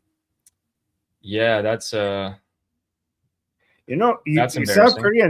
South Koreans, I hope you know that you wouldn't have a country if United States wasn't supporting you against your. No, I think those are just a bunch of bad actors here. Yes, most South Koreans, I hope, understand this. Let me see. Actually, Yeah. What is the what is the level of support for United States in South Korea? I'll read the next one. Oh, it's Rooster. And Rooster. saying, it looks like you are falling behind. Let me help. Oh, okay. Wow. All right. Another pity Wait, super wasn't he- chat, but with good intentions. Oh, but see, Rooster, you shouldn't be helping this guy. He's not Thank you, grateful. Rooster. I mean, all right, okay, hold on. Public, is it good or yeah, go on first. Is it good or bad that he feels bad for me? Like, he likes me enough to feel bad for me, but then he feels bad for me. You know what I mean? So, YouGov survey data from October 2025 shows 66% of Americans. Oh no, I was talking about Sorry, go ahead. This is good. No worries. We do have some breaking news at the moment. So that Saudi aircraft that I told you that took off just about 30 minutes ago is now conducting airstrikes over Sana'a, which is the capital of Yemen. Large explosions north of Sana'a and the sound of aircraft flying overhead. Saudi jets. Interesting. What? Okay. Hey, I wish it was that simple. I wish we could literally, that was that simple for the U.S. to strike the Islamic Republic. We could tell you, hey, they just took off, and as soon as they take off, boom, 30 minutes later, you hear the explosions. Well, all right, I got it. South Koreans maintain an exceptionally high level of support for the United States, with nearly 90% viewing Washington as their most vital security ally. Yeah, makes sense. Okay. All right. That's great. That's great. Great. All right. Our next super chat is from Nollybug saying we need boom booms. Yeah, they're just happening in the wrong areas. We got the Kurdish separatists got hit again today in Erbil, northern Iraq. And then right now in Yemen, there's airstrikes. It's not the IRGC, is it though? But hey, the Houthis are getting hit. That's something. And thank you, Nollybug, for the super chat. Our next one is from Carrie Meadows saying, thanks, A2. Love you guys. Javid Shah. Javid Shah. Very much. Thank you. It's a very kind super chat. Really appreciate that. Thank you. And our next super chat is from Charleston Amy saying, love you both and most all in here. And love most all in here. Yes, most. Most. Not some of you. Yes. And thank you. I wonder who. Charleston Amy. I think the jihadis. Who would be. Yes. Oh, yeah. We had a bunch of trolls today. Yes. Thank you, Charleston Amy. Thank you. The Believer in Magic has gifted 1 Liberty Politics memberships. Thank you so much for that support. Appreciate that. And Joanne, thank you for the super chat saying, you need to have words with CENTCOM, Addy, and inform them of what the next move is. I did. I told Brad Cooper, I'm like, hey, man, we're kind of just hitting some empty sand dunes and etc. in the south of Iran. Why don't we bump it up from there? And then he actually went and made a press statement and said, we've reached the limit of effectiveness in southern Iran. We got to strike the IRGC at their heart. So we're kind of waiting on Donald right now. I actually don't have his phone number. We know someone who knows someone who has his phone number. At least Cooper? we have that. Cooper, yes. True. Although Cooper has reportedly not been able to get a private audience with Donald Trump. No. Say it ain't so. Yeah. You know what, Joanne? I'm going to show you a couple of CENTCOM clips because you actually reminded me of something. This is an F-35, and you may be wondering, why is it that color? Armin, why is an F-35 brown? I don't know. It's because this F-35 has been sitting on an open flight deck of a U.S. carrier in a very hot and humid region of the world for 6 months. And that is rust. What? If any of you are thinking, well, so what? So what if a plane is a bit rusty? It doesn't change its capabilities. Actually, the F-35 is one of the few planes where having rust on it does impact its capability. The F-35 is a stealth fighter jet. The paint that the plane is coated by determines how stealthy it is. It reflects radar. The paint does. So the rust is actually affecting the radar signature of this plane, making it slightly more dangerous to fly. Now, I hope that rust is taken care of. You guys can see it right there. That rust is taken care of before combat operations commence for the safety of the pilot. And I'm pretty sure it will be. But they would have to get new paint. We'll see. The other CENTCOM clip, let me see if I can find that. Wait, why wouldn't they, like, you're telling me that they couldn't manage their F-35s in a way that doesn't get rust? Yeah. You're like, why would they let it rust? Like, isn't that the most important equipment that they have? Like, they couldn't do some basic maintenance so that doesn't happen? I don't understand. I guess so. Oh, was it here? No. Dang it. Where was that clip? Guys, we have a video of CENTCOM striking a hole in the ground. I'm trying to find that for you guys because it was actually really interesting to see. But they might have taken it down. I don't know why, though. Oh, man. All right, it's fine. All right, anyway. I'll find it in a second. I'm having a hard time believing they couldn't do some basic maintenance of such an expensive piece of machinery. Yeah. I don't know. What the hell? A lot of the American military analysts and ex-military are actually very upset seeing that. Like, that's a what? Okay. Spend billions of dollars making sure that it has the right color. Yeah, I mean, that's a very special paint. Very special paint. So, yeah. Okay, let me see. Let me see if it's actually true because it's hard. So, Okay. yeah, photos taken on, okay, revealed 7 brown stainings. The brown patches were caused by oxidized, yeah. Yeah, so I actually saw that in yeah. a video of a military analyst. Perked up my ears when I heard that, so I remembered to show that to you guys here. Dang, I think they deleted the video of them striking a literal hole in the ground. They claimed it was a missile launch site. Okay, I'll find it at some point. Anyway, thank you so much, Joanne. I will definitely have a word with CENTCOM. And our next super chat is from Deependra Singh, saying, Ali got to sing Durka Durka songs now. Yeah, I think I kind of did, actually. It was terrible. It was actually really terrible. I hated that. I'm sorry. I'm sorry. Are you angry with me? No. You came up with, by the way, this was entirely Ali's idea. Okay. You know, it's funny. So I was like, Armin, we should like make a race, and people would find it like maybe like a little funny to see someone have a punishment. And I was like, but we keep the punishment very friendly, like just slightly, you know. And everyone's like, oh yeah.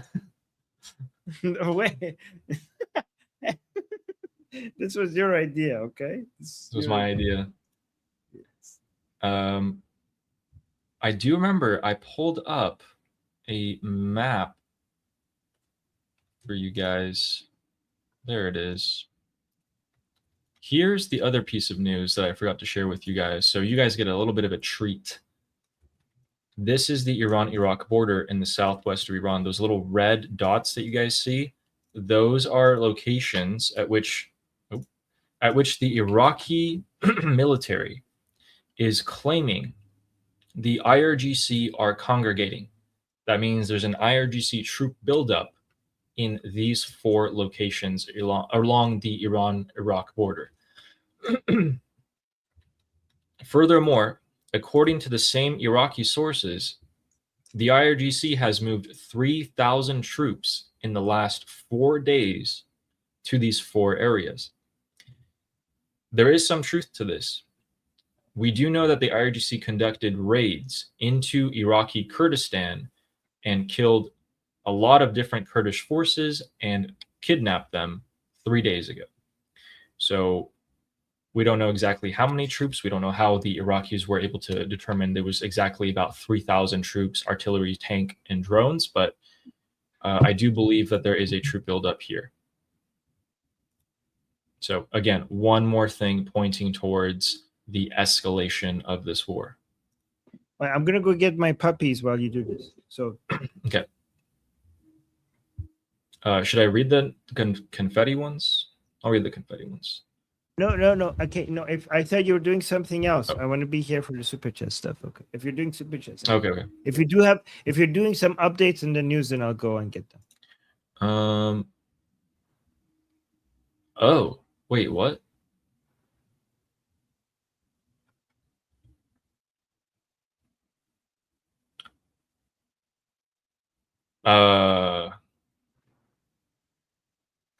Sorry. Okay, no, I'm just gonna ignore that. That was weird. Some people just post like crazy stuff. That's just definitely not true.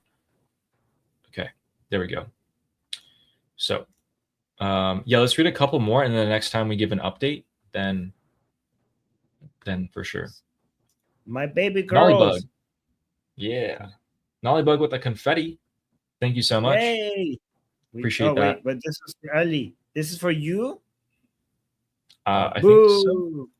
Oh, yay, then. I'm not sure. Thank you, Nollybug. Appreciate that very much. Thank you. And Eric Henderson saying, Trump will not stop. His family is in trouble, and he's no Bush. I mean, yeah, he is no Bush. That's for sure. Mean, Bush invaded Iraq, so maybe a little bit of Bush would be in that. I don't know. We are hitting Iraq, actually. So in that sense, Donald Trump is George W. Bush. And thank you, Eric, for your super chat. Yeah, and didn't George Bush Jr. kind of like also was motivated to attack Saddam because Saddam tried to kill his father? Saddam tried to assassinate George Bush Sr. And some people argue that George Bush Jr. toppled Saddam as a revenge for his father. I'm not saying that's the case, but some people say that. Yeah, there's something that sounds like something that's very convenient to say after the fact, for those people to say that. And thank you, by the way. Okay, so Eric. Thank you for the super chat, Eric. And our next one is from Joanne with the heart and bicep emoji. Thank you very much. Yes, we are strong. Yeah. Thank you, Joanne. Beach Kid 74 says confetti. We did it. Yay. Thank you so much. Thank you. And Shayan Rostami says, Oh, Yo Ali. Yo Ali Samani. Just kidding. Thank you, Shayan. Thank you. Terrible. Thank you for the generous super chat and also for making Ali uncomfortable. This was for you, by the way. He's double hitting me with it. Thank you. Are you here? Shayan, for the super chat. Shayan, are you here? Thank you. Hey, Dad. Yeah, exactly. Hey, Dad. Hey, Dad. Hey, Dad. Hey, Dad. Thank you. And our next super chat. Thank you for the super chat, Shayan. The next one is from Redneck Jeep saying, I want my peace dividend. If only such a thing existed. It might in the future. Maybe with the age of AI, we're like incentivized not to fight. And there's going to be like a payout. The longer you stay peaceful, the more money you get. I don't know. Money won't have any meaning. So I don't know. You already do get that, because the more peace you have, the more money you make, because most industries make more money when there's less war. True. Yeah. Thank you for the super chat. Our next one is from Joanne. Says confetti. We did it. Heck yeah. Eventually. Thank you very much. And our next one is from NK Grant with the super sticker. Thank you very much for your support. Thank you. And is Cheyenne still here? Because I wanted to see that that was a very generous super chat. I hope you saw it. Thank you, Cheyenne. Let me know if you're here. I hope so. Yeah.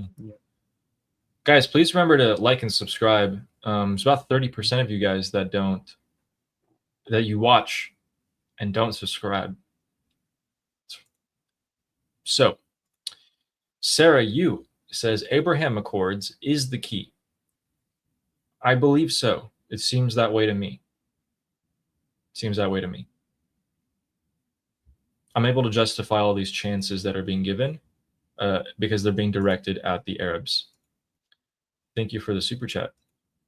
Thank you. Like in my head, I'm able to reason and be like, okay, that's why it's happening. Our next super chat is from Newsbren saying, my conclusion is we did not evolve, still being monkeys with culture and technology, selfishness, wars, and destruction. We didn't evolve, which is better for the planet. What's better for the planet is our extinction. It's sad, very sad. Yeah, I couldn't disagree more. It's biologically a fact that everything that is alive, it has evolved. Still being monkeys doesn't make any sense because, first of all, we didn't evolve from monkeys. Monkeys and humans share a common ancestor. And monkeys themselves, the living ones, are the most evolved animals that there is, because all living animals are the most evolved animals. All living beings are the most evolved living beings, because anything that is at a lower, less evolved, it goes extinct. So every single thing that is living today is at the same layer of evolution. It says the bacteria that are alive. Anything that is less evolved is extinct. And also, we're monkeys with culture. No, we're not monkeys with culture, because we're not monkeys at all. And we didn't come from monkeys. And technology, selfishness, wars, and destruction. So we have less war than we have ever had in history. It seems like we have more because you have access to the news 24/7. We have less destruction than we have ever had in history. Selfishness is not a bad thing. Selfishness is a good thing. Selfishness encourages kindness, because kindness comes from you satisfying your desire to be kind to other people. Kindness comes from selfishness. Selfishness is a good thing, but selfishness, smart. You need to be intelligent with your selfishness. If you want to be selfish, you have to understand that the greatest amount of joy that you could experience in life is the joy that you get from bringing joy to other people and making other people happy. So kindness is selfishness. It's just a smart form of selfishness. And selfishness is not a bad thing. Say we didn't evolve. Yes, we did. Evolve doesn't, even if we were evil, that doesn't mean we didn't evolve. Evolve doesn't mean smarter. Evolve just means alive. Not evolve means dead. Better for the planet, our extinction. It's sad, very sad. It's not better for the planet, because the planet doesn't have any emotion. The planet doesn't give a crap about whether or not we live or not. If we go extinct, the planet doesn't feel, the planet doesn't get joy or sad from our existence or lack of existence. So the word better wouldn't even have any meaning. If we go extinct, there wouldn't be a living thing to judge, to be able to even decide if things are better or worse. Better or worse requires a mind to judge better or worse. The planet doesn't have a mind. So for the planet, our extinction wouldn't be a better thing, because the planet doesn't care. There we go. But thank you for the super chat. And our next one is from CJ, which is, Trump is the only person who could have gotten this far. This taco BS is childish in such a limited perspective. All right. I mean, people in the chat are free to think on either side of the spectrum here. Well, I think there's two things could be true at the same time. Without President Trump, we wouldn't be going this far, and we could be disappointed for why we didn't go farther. those are not contradictory. You could believe both of them could be true at the same time. If you say Trump always chickens out, I mean, Khamenei is dead, so that can't be true, right? If you say Trump did a lot more than anyone else, but I wish he did more, I think that's a fair in between. The people who say Trump hasn't done anything and he betrayed us, that's too far on one side.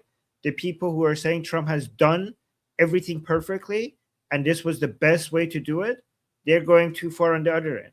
I think you could be grateful to President Trump regarding everything he has done and also appreciate that he has done more than anyone else, while at the same time criticize him for the things that you wish he could have done that you think would have been better if he did. Yeah. Thank you, CJ, for the super chat. Thank you. And our next one is from Eric Henderson, saying USA is fighting with hands tied because of civilians. To an extent. Short-term civilians, yeah, hands tied short term, that those hands being tied short term is what actually unleashes you long term. So civilians, caring for civilians means that you have values, higher values, right? Which those higher values causes self-imposed limitations. That means that you can't do certain things in the short term, which makes you look weaker in the short term. But those very values are the reason why you are a superior country. Those values are the reason behind why you have so much power that you even get to have an army that gets to do what it does. Thank you, Eric. And the USA will manage regardless. Right.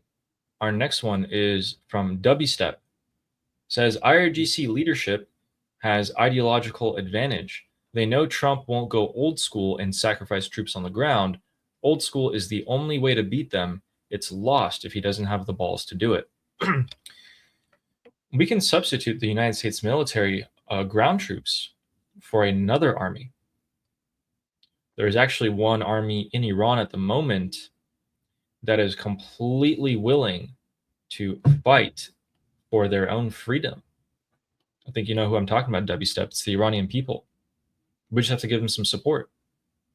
And technically, won't cost any American lives if, that's your, if any Americans are concerned about that. So we can do it ourselves. We want to do it ourselves. Let us do it ourselves. Yes, you already have troops on the ground. You already have them. So rely on them. Invest in them. And also, I have a new video. I showed you this yesterday, and I'm going to try to post a new one today. It's hard because I have to edit these. But I'll share again the one that I gave you guys yesterday. So yesterday I posted this video, and I have a couple more that I haven't yet posted. These are videos that people send me from inside Iran, asking, saying arm us, right? So, oh wow, this actually got pretty good, pretty decent 500 retweets. Okay, so I posted this yesterday. I'll post this, the link to this. Guys, look at this. You guys actually retweeted this. Thank you. I'll post a link to this video in the chat. Please go and repost this. These are the messages that are sent directly to me. I posted so many of these, I have lost count. But please go and repost these. These are videos that comes to me from inside Iran, directly sent to me to share with the world. Iranian people from inside Iran asking to be armed. Like this guy took a lot of risk because this is in daytime. He printed this and he went somewhere with the sign in the background so you could tell that this is inside Iran because this is Persian, and basically moved around to make it very obvious that this is from inside Iran and during daytime. What he just did here. The punishment for this is death. So given that he already did most of the work, please go ahead and repost it. The link is in the chat. Please retweet it. Thank you. Yes. Thank you, everyone, for doing that. It definitely does make a big difference. We actually got to see Mark Levin repost it. It reached, let's just say it reached a lot of high-level people. Thank you. And thank you, thank you, WSEP, guys. for the super chat. Open up your mind to the possibilities. And our next super chat is from Ace, saying, Ali, bingo. Making a deal with Saudi Arabia jives with Trump's first foreign policy speech to the Middle East in Saudi Arabia. It has lots of nuggets related to now. I love that speech. So when Trump went to Saudi in his first term, told all the Arabs, you guys are great. We love you. You're doing amazing. Please invest in the United States of America. Thank you very much for your attention. Yeah, making a deal with the Kingdom of Saudi Arabia makes sense for him to keep that perspective here. And he's trying to push them. He's trying to pressure them into that deal at the moment. Okay, somebody in the chat saying, I follow Ali because Armin blocked me. Where have I, like, what are you talking about? I mean, I just checked. Not only do I, you know, sometimes I block people by mistake. Like, I mean, you know, I shouldn't be, but like, I even if sometimes that happens, I later go out and clean out all the people who are blocked on this channel. So if I go to, hidden users, I'm only seeing 1, 2, 3, 4. Only 5 people have been blocked on this channel, and you're not one of them. And I didn't block any of these people. And in fact, I don't know who blocked them. And in fact, I'm gonna wipe it clean. Now there's nobody that is blocked on Liberty Politics. You know, even not only do I not block anybody, every once in a while I go look at the block list, and you know, look at saying, you know, you say on Liberty Politics, you were not blocked. I just looked at the list and you were not blocked. And not only you're not blocked, every once in a while I wipe clean all the people who are blocked on the channel. True. Because this is Liberty Politics here. Oh, Leo is saying, Army, we blocked them for a good reason. It's okay. You could block them again. It's okay. Like, we give people a second chance. I trust you, but you get to block them again if you need to. Yeah. Thank you. Yes. For usually when you block them, they don't. So mods, usually when you block them, they don't come back because they don't know that I cleaned the block list. But if they come back, then you get to block them again if you need to. Yeah. Yeah. But hey, I think you should stay where you are, if I'm being honest with you. See, look at this. Steve, a mod on your side is trying to you try to like make my mods against me. Your mod is trying to make True. my mods go against me. Steve is saying absolutely. You're look making at the him. job harder. Oh, well, look at my mod. Leo is saying good point. She's agreeing with me. So my mods are like understand my philosophy here, right, guys? Oh my God! Look, you're being compared to Donald Trump here, saying apparently we give 8 chances. Oh. Ooh. Oh my God! I don't know. It's Liberty Politics here. True. And thank you, Ace, for that super chat. Really appreciate that. And our next one is from Justin, saying, guys, everything that is happening gets answered by Abraham Accords, Nobel Prize. That's why Trump wants Saudi Arabia involved. We'll see. I think President Trump has given up on the Nobel Prize. But he's not given up on Saudi Arabia. I mean, Saudi. I mean, yeah, he hasn't. Yeah. So by extension, I think he realizes he can't make a deal with the Islamic Republic, but he's using the Islamic Republic to make a deal with Saudi Arabia. So thank you, Justin, for that. And Amir the Cricket with the super chat saying the more countries to help free Iran, the worse it is for a free Iran. Everyone that's helping them will have some demands in return. That's fine. You know, the demands are okay, but their objectives are not the same as the Iranian people. Wait, the demands how are those demands? So let's say these countries come in, they help Iran to become free, and then afterwards they make a demand. They're like, hey, give us money, give us trade deals, that's fine. But when they come in, like Turkey, they might come and take a piece of land from Iran. That's their objective. All these different countries have their own objectives. That's what I'm afraid of. Nobody can make demands of Iran unless it's a win-win.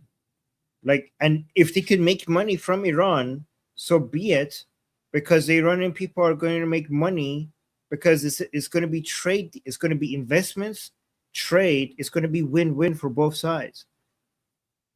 It's going to be win-win for both sides. Like, if Iran is free, then everybody would benefit. Everybody would benefit except terrorists. And everybody will, we don't need to give them anything. We will just trade with them. We will just invest with them. We will exchange tourists. We'll bring stability. Like, we help them by bringing stability to the region. Everybody will win except terrorists. Hell yeah.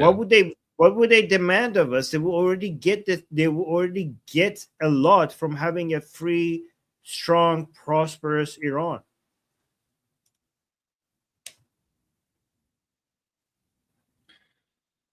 Completely true. Let's see if the governments agree. Thank you, Amir. Amir is saying, I hope, Armin, I don't think all will be fair and honest. But how are they going to enforce? Here's the thing: what are they going to enforce? Like, how are they going to, like, what are they going to take? The people who are going to take from us are the people who are already our enemy, who don't want to see us liberated. So we would have to deal with our enemies. But then, I mean, here's the thing: we would replace a big enemy with smaller enemies. When the Islamic Republic falls, our biggest enemy is already gone. Will we have these other enemies that we have to deal with? Yeah, for sure. You're right, Amir. We're gonna have so many enemies that want to take from us without giving anything back, and we will have to deal with them. But if we get rid of the Islamic Republic, then they're going to be nothing compared to the biggest enemy that we already gotten rid of. If we could get rid of the Islamic Republic, we could deal with them as well.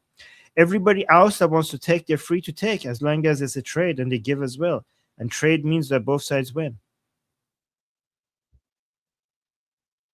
Thank you very much, Amir. Always concerned for the well-being of Iran. Yeah, thank you. Thank you for your concern. And our next one is from Eric Henderson saying, thankful if Bibi knocks out the proxy then, like Hezbollah. Yeah, they put a pause to that at the moment. They're containing them. But it seems like Bibi, I think he said this in an interview, and he says, if we go all out against Hezbollah at the moment, we're going to force them to empty all their rockets and troops and everything all at once. And for now, we prefer to deal with Iran, the bigger threat. So thank you, Eric Henderson. But that time will come. There's no way Hezbollah can get out of this situation. Our next one is from Newsbren saying, Trump will do a symbolic attack. He has his hands tied. Midterm, the U.S. bases in danger. Global economic collapse, lack of Patriot missiles, and more. He will do a symbolic attack and back off. Here's what I think. Along your lines, I'll just tweak it a little bit. I don't think it'll be a symbolic attack. I think, if anything, he would be more incentivized to go all out against the Islamic Republic, force the Islamic Republic to think that they're actually being destroyed. And once the IRGC think this is it, we're going to die, they release all their missiles right into the Arab countries. And then Trump backs off and waits for the Arabs to start begging him for protection, giving him anything he wants. That's a possibility I see happening. But a symbolic attack, we've had too many of those. Nothing's going to happen. What do you think about that, by the way? What do you think about him going all out against IRGC, forcing their hand, making them think that they're going to die, so they go, they release all their rockets, and Trump backs off. And he says, okay, now that you Arabs are getting destroyed by the IRGC rockets, give me what I want, and I will protect you. Because obviously, up till now, it didn't really get you to come to the table with me, Saudi Arabia. But now that you're eating rockets from the IRGC, maybe now you'll come to me. Maybe this is how I had to show you. I don't think he's gonna. I mean, that would be devastating for the inflation, that would be devastating for the right now. We don't have enough replacement for the strategic. There's 18 billion, 18 million barrels per day missing to when it comes to coming into the oil markets, and it's going to eat away to. So the strategic oil reserves of the United States is like really, really low, right? If Trump does that, there would be a reduction of 18 million barrels per day coming into the oil markets, and that's going to eat away from not just United States, but everyone's oil reserves that is now dangerously low compared to what it was like before the 40-day war. And if the Islamic Republic does that, it's not just going to shoot at Arab countries, it's going to also shoot at US bases. And there's the scenario that you are painting means that the Americans have to burn through through their remaining THAAD and Patriot missiles as well. And the United States doesn't want to put itself in a position that it will have to use so much of that so fast. So I don't think that's what the plan is. I do think that, I know this is very unpopular to say, but I do think President Trump genuinely wants a deal, and he's going to try to hit. If we go back to major military escalation, it wouldn't be for the sake of regime change. It would be for the sake of hitting them hard, so that this time when they come back to the negotiating table, they give President Trump what he wants for the sake of a deal. But I know a lot of people get disappointed by that, but that also could be encouraging, because we know that a deal with the Islamic Republic is very close to impossible. Not impossible, but close to impossible. And at the end of the day, what President Trump would do to get to a deal, if he goes with that method, is he would be weakening the Islamic Republic and getting us closer to a regime change anyways. But if he actually comes out and hits them hard. I think he'll do both at the same time. I think he'll go hit the regime all out, make them think this is it for them to try and make a deal for them, and at the same time let them empty their rockets on Saudi and the others and burn through their THAAD and Patriots, and also make a deal with the Arabs. That's just what I think will happen. Well, we'll see. I don't think the United States is just going to allow their munition stockpiles to just be depleted to that level. I can, because they're using a lot of, they're putting in orders for a lot of them to be rebuilt. That's going to take years. Yeah. And United States will be like without missile interceptors against China and Russia. Yeah, they could be. Yep, that's a risk. But is the risk worth it for them to fix the Middle East here? We'll see. Yeah, I don't think the United States would let itself be that defenseless. But okay. One thing the United States is probably going to do is they're going to spend a lot of money going forward into smaller, lighter defense systems. Yeah. Like drones, yeah. Like lasers. We're going to have American lasers. And attack systems as well. I think like the future of warfare is going to be so many drones. Like in the future, you're gonna turn on the news to watch like a war, and you're just gonna see just drones flying everywhere. It's just going to drones versus drones. It's just gonna, yeah. True. It's small, and they're gonna keep getting smaller and smaller. The drones are gonna get smaller and smaller and smaller with a bigger impact. At some point, you're gonna turn on the. At some point, you're going to turn on the news to watch the war happening, and you're not even going to see the drones. You're just going to see things going boom. You're just going to see the impact. Yeah. Yeah, like little bees. Yeah. And our next super chat is from George Hansen saying, Armin, cheer up. The opportunity to have an agreement expired at 4:30 p.m. Eastern time. Yeah. That's true. Okay. Well, I guess we're going to work. Gear up, guys. We're going to war. Thank you, George, for the funny super chat. And Nail Bunny, thank you very much for the 5 Liberty Politics memberships. Thank you. Very appreciated. Thank you, Nail Bunny. I appreciate you. Thank you, Nail Bunny. Thank you, Miss Claus. Shauna, thank you for the super chat, saying our Thank you, Indo-Pacific allies have been braver and more helpful than our European quote-unquote allies. Although if the UK gets a new government, we'll be back in business. Seems like we're getting back on track with the UK. The other European countries, I think we should just, I think they got their own problems at the moment. Hey, Bulgaria is stepping in of all countries.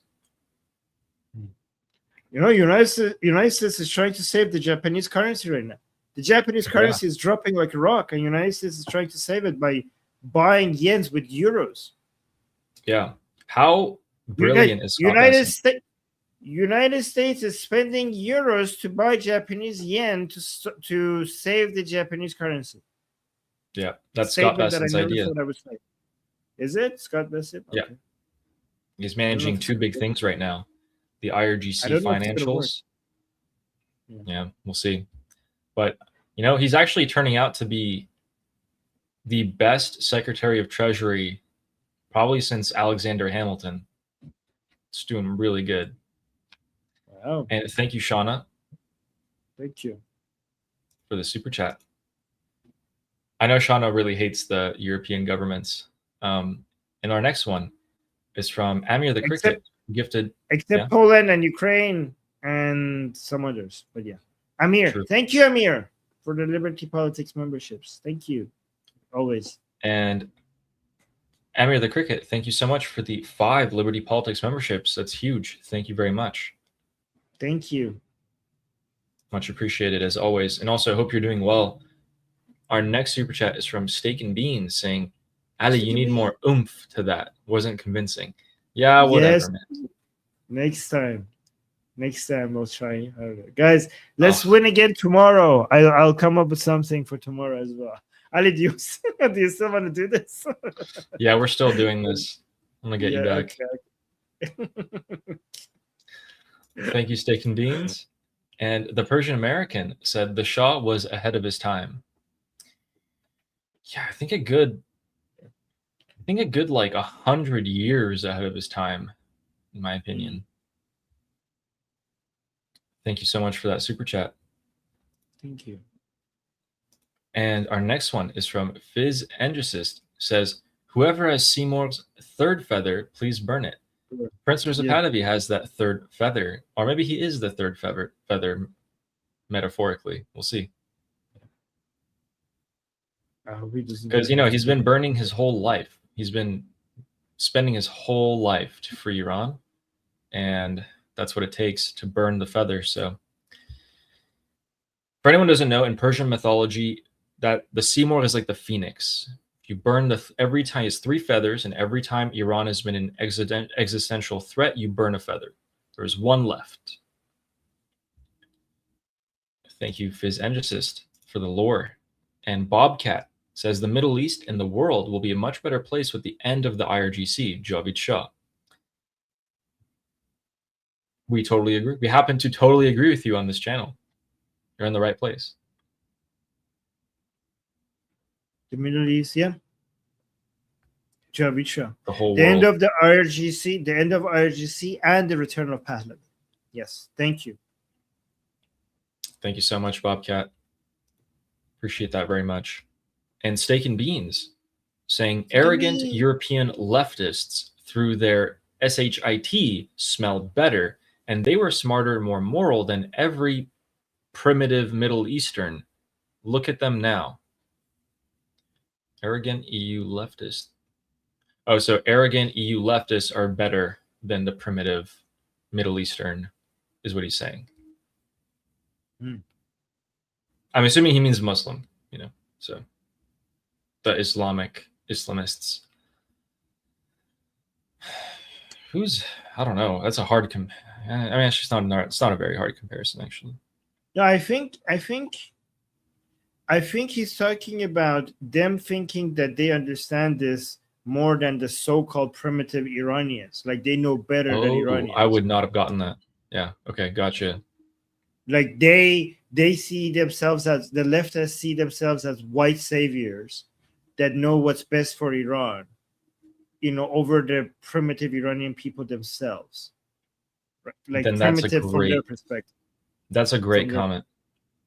Yes. Yeah, that's a great comment. Thank you. Did I Steak and get that Beans. right? Yeah, I don't know if that makes I a don't know lot if- more sense. Yeah. Okay. It's a great point. And Nail Bunny, who's been a member for 29 months. 29 months. Wow. Said, Nail Bunny. Moi, Reza Shah, Ruiz Shad. Ruiz Shad. Oh, Thank you. so sweet. Thank you. Thank you, Nail Bunny. And Steak and Beans saying, but in school, they teach it as the Arabian Gulf. Why you say it is the Persian Gulf? Please, Armin, don't rant. What school? He's joking. Yeah, where is Okay. the school located? What is this school? Burn it to the ground. And it's probably in Arab countries. Thank you, Steak and Beans. We got Yes. some work to do. Which school? And Elaine, thank you for the 5 Liberty Politics memberships. Very kind Thank of you. Thank you very much. Guys, if you get a membership, type something in the chat and test it out. And thank you so much. Adam Schweber says, update us on turbans versus boots versus suits versus the streets. Also, comment on divisions in Iranian community in US. Okay, you quickly do the 4 sections that Ghalibaf just talked about, that you talked about first, and then I'll do the Iranian community in the US. Okay, so guys, the Islamic Republic has 4 segments. I've been saying this for months, and now Ghalibaf came out and copied me and stole my 4 categories. And is okay. So there is the boots, the turbans, the suits, the streets, right? So the boots is IRGC, the turbans is the Office of the Supreme Leadership. The suits are the negotiation facing track, which is Ghalibaf, Pezeshkian, and Arakchi. And then the streets is the Paidari camp, the extra jihadi Durka people, the ideological pressure camp. These are the 4 segments. The most recent development is that the turbans are back. So the turbans are back, and the suits are trying to take over the streets. So what do I mean? The turban is back. Mujtaba, or his institution, is now finally making some major moves.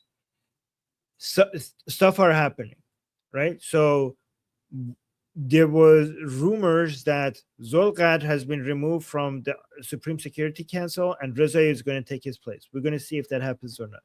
There was a rumor that has now been rejected, that Pezeshkian, that Mujtaba has came out and said that if Pezeshkian, which is the president of the Islamic Republic, if he resigns again, we're going to let him resign instead of stopping it.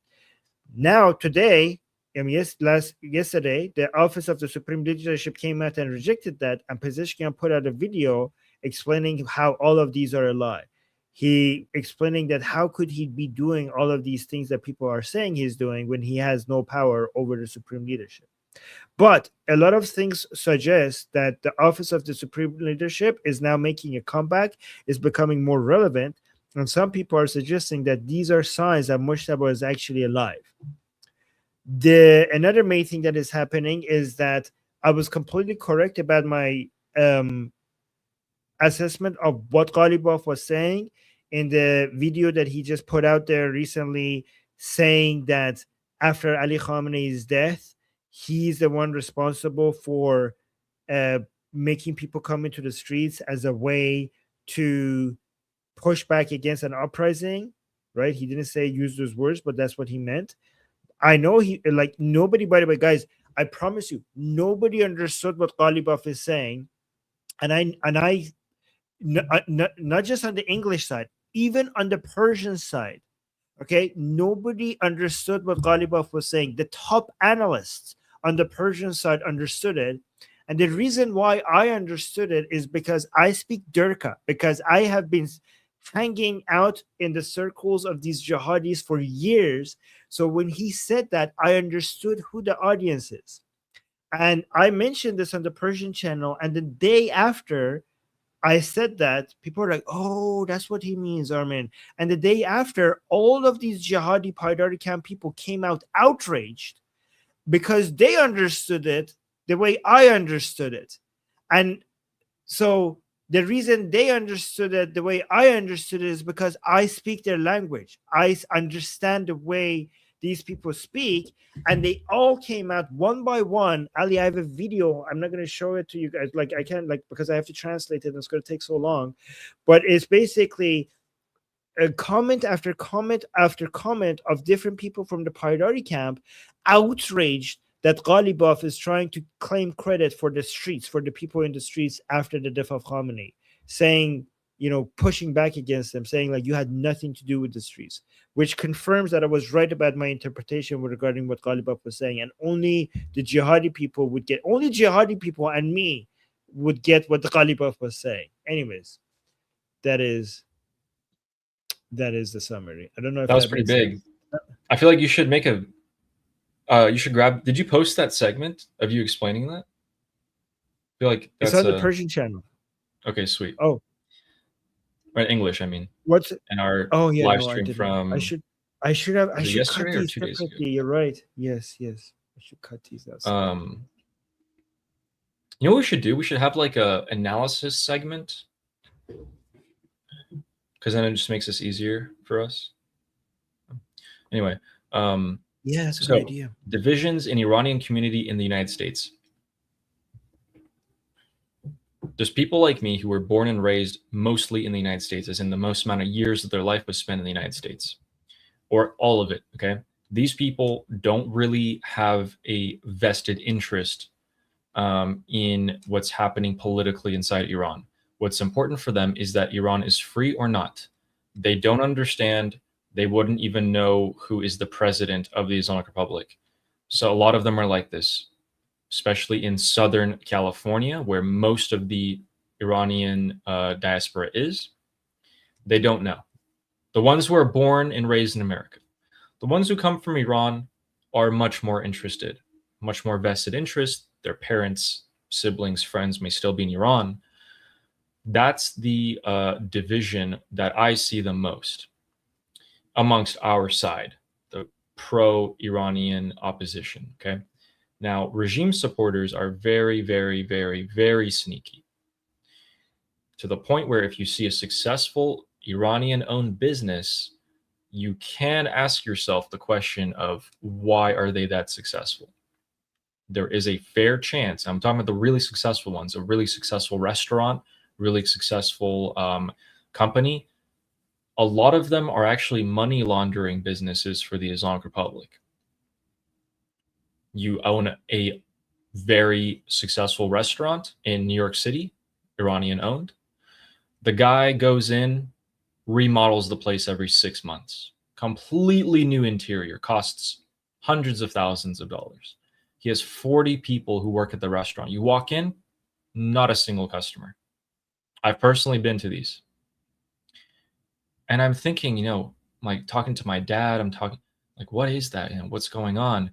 And then years later, it clicked for me. Yes, these are money laundering operations. The guy comes in, remodels the entire restaurant for, $300,000, bills the company, the company bills him for $1 million. They money launder the other 700,000. It's stuff like that. You got to be very careful. Not just because you hear someone's Iranian doesn't necessarily mean they will think the same things as you. You have to see. A lot of these people will act like they're against the IRGC. They're not. They're not. That's the 47 years of the Islamic Republic spreading out its network. It's very hard. So I have my eyes peeled all the time. It's unfortunate.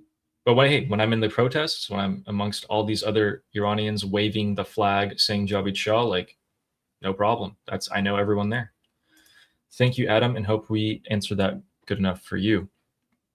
Joanne with the next super chat. Thank you very much, saying you have heaps of viewers today, Ali, almost the same as Armin. You're doing great. Yeah, it's great. We're growing pretty fast. We're almost at 5,000 subscribers. We're at 4,800. Guys, be honest. Did anyone think that I was gonna get to this point? Be honest. I mean, did you think I was going to get to this point this fast? Yeah, I thought you're gonna be a star from the beginning. That's why. Thank you. That's why I reached out to you. Thank you. Thank you. Yes. Thank you so much, Joanne. That's very kind. People are saying Thank you. yes. Okay. Yes, yes. Okay, thank you. And our next one is from Mark of Reality, saying, we shut down US aid. We also shut down a bunch of Somali learning centers too. And suddenly, 3 months before an election, the Democrats have no money. Not only do they have no money, but Elon Musk is going to donate a few billion to the Republican Party as well. I mean, the Democrats had all this time to come up with a good candidate. Their best one is AOC. Yeah. Anyway. Thank you, Mark of Reality. Very interesting. Oh, and also they're losing votes because now you have to verify your voting, records and documents. Ooh, really interesting. And Clearism is saying, I tell my super chatter anonymous sponsor. Huh? I tell my super chat. I don't get it. Hold on. Do you want me to decode this with AI? Well, I mean, I kind of get the gist. Yeah. Clearism. I have a super chat decoder. So the super chat decoder, I don't know if it's correct or not, saying this person is making a joke that sending super chats is such an addiction for them. They need a sponsor, like in a 12-step support group like Alcoholics Anonymous, to help them stop spending money. Oh, so like Alcoholic Anonymous. So this is Super Chatter Anonymous. So it's like AA. Gotcha. So this is turning into an addiction. Thank you, Clearism. That's actually pretty clever. And do you guys, isn't my super chat decoder great? Like, yeah, it was that clever. Yes. Thank you very much, Clearism, for the super chat. And we have my Corhizal saying بفرما with some tea. Oh, we're getting served some tea. Oh, merci. دم شما گرم. ممنون. Oh yeah, he's already got it. I just got my water. I finished my bottle, my 40-ounce water bottle. Thank you very much, my Corhizal. Damitun again. And our next super chat is from Steak and Beans, saying the F-35. Oh, they misspelled it, so I don't know if they're saying can or can't. Okay, let's see. The F-35 camped rust, though the radiation-absorbing paint does contain microscopic ion particles and exposures can cause them to rust, but it shouldn't affect the effectivity of the stealth capabilities. Yeah, I looked into it. So it did rust, not the. It can rust. So it can't. Yes. So you're saying it can rust, not the metal, but the paint rusted. So the paint did rust. Yeah, and that the paint is what makes it reflect radar. So with that rust, people are saying, eyeballing it, they're saying, okay, if the signature before would be like a small bird, now it'd be like maybe a cow flying in the air. It's still very, very smaller than like an aircraft. Smaller than an aircraft. Thank you, Steak and Beans, for that super chat. And Skies on High says, bring Kitty back. Very cute name. His name is Zuko, and I think he ran into the house. Thank you very much, though, Skies on High. I need to get my to get my puppies at some point. Let me know if you have any news.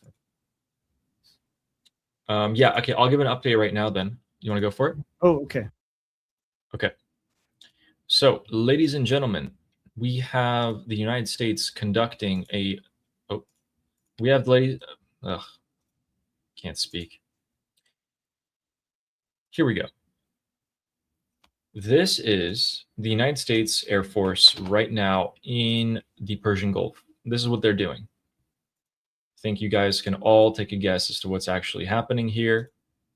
Yes, the United States is conducting oil ship escorts. Guys, we're super close to a deal. We're so close to a deal that the United States has to raise up all these refueling tankers in the air, fighter jets, and protect these ships going through. So that's always an indicator for how close we are to a deal. And additionally, this is more unfortunate news, but Kiev came under a major ballistic missile attack today, 2 hours ago, and a lot of Kiev is now on fire. Reports from Ukrainian officials say that over 36 missiles were launched towards Kiev, and it looks like a lot of them did manage to get through. Several waves of ballistic missiles across several districts. They were targeting residential buildings. No surprise of the criminal Russian regime. And we'll show you guys a video of that as well, of a part of Kiev on fire. Looks like to be some skyscrapers on the far right and in the background there, but this is like a sort of park or land area. And here we go. Hi, baby. Okay, this is my Nala. Hi. This is Nala. And say hi. Why are you being so Very shy? cute. Oh, yawn. Okay, so this is Nala. Poochie, poochie, come here. Poochie, poochie, poochie. Poochie, poochie, poochie, poochie. Poochie, poochie. Oh. Very cute. And this one is Poochie. Hi, baby. Hi, baby. Oh. Okay. Okay. Aw. Okay. All right. Sorry. Go on. That's very cute. They're very, very cute. All right. So we got to get through these remaining super chats here. And our next one is from Amy. Amy says, I am super selfish, aren't I? Being selfish is good. Remember, Armin? Yes. It's a Yes. reference to that. Selfish. Selfish. If you're selfish in an intelligent way, then you're gonna be extra kind, because that's the most satisfying thing. Bringing other people joy is the most satisfying thing in the world. That's great. It's a great word to say. Thank you so much, Amy. Also, hope you're doing better now. And JJ with the next super chat saying 10 million diaspora. The Shah should raise money for arms. Or we could arm the people in Iran. We could also do that. We've got a couple options here. Thank you, JJ. And you know, there's some progress being made on that front, according to Prince Rizvanovi's team. And thank you so much, JJ. It's just that we don't know what the extent of it is. So I can't wait to find that out. And we have a very kind comment here from Fane Jonda saying, Yeah, I saw this. Thank you. I think Armin is one of the wisest human beings, at least what I have witnessed. I do not agree on everything with him, but still. Thank you. That is so sweet. Thank you. Appreciate that. I agree. Thank you. I wholeheartedly back this statement. I don't agree with him on everything, though. You know, I mean, I don't know if it was a wise thing to have me say that today. I might have to think something. I'm gonna cook something up for you tomorrow. And thank you for that super chat. Bring it. Our next one is from Tin Lei saying, U.S. needs Greenland. Russian drones fly in the North Pole.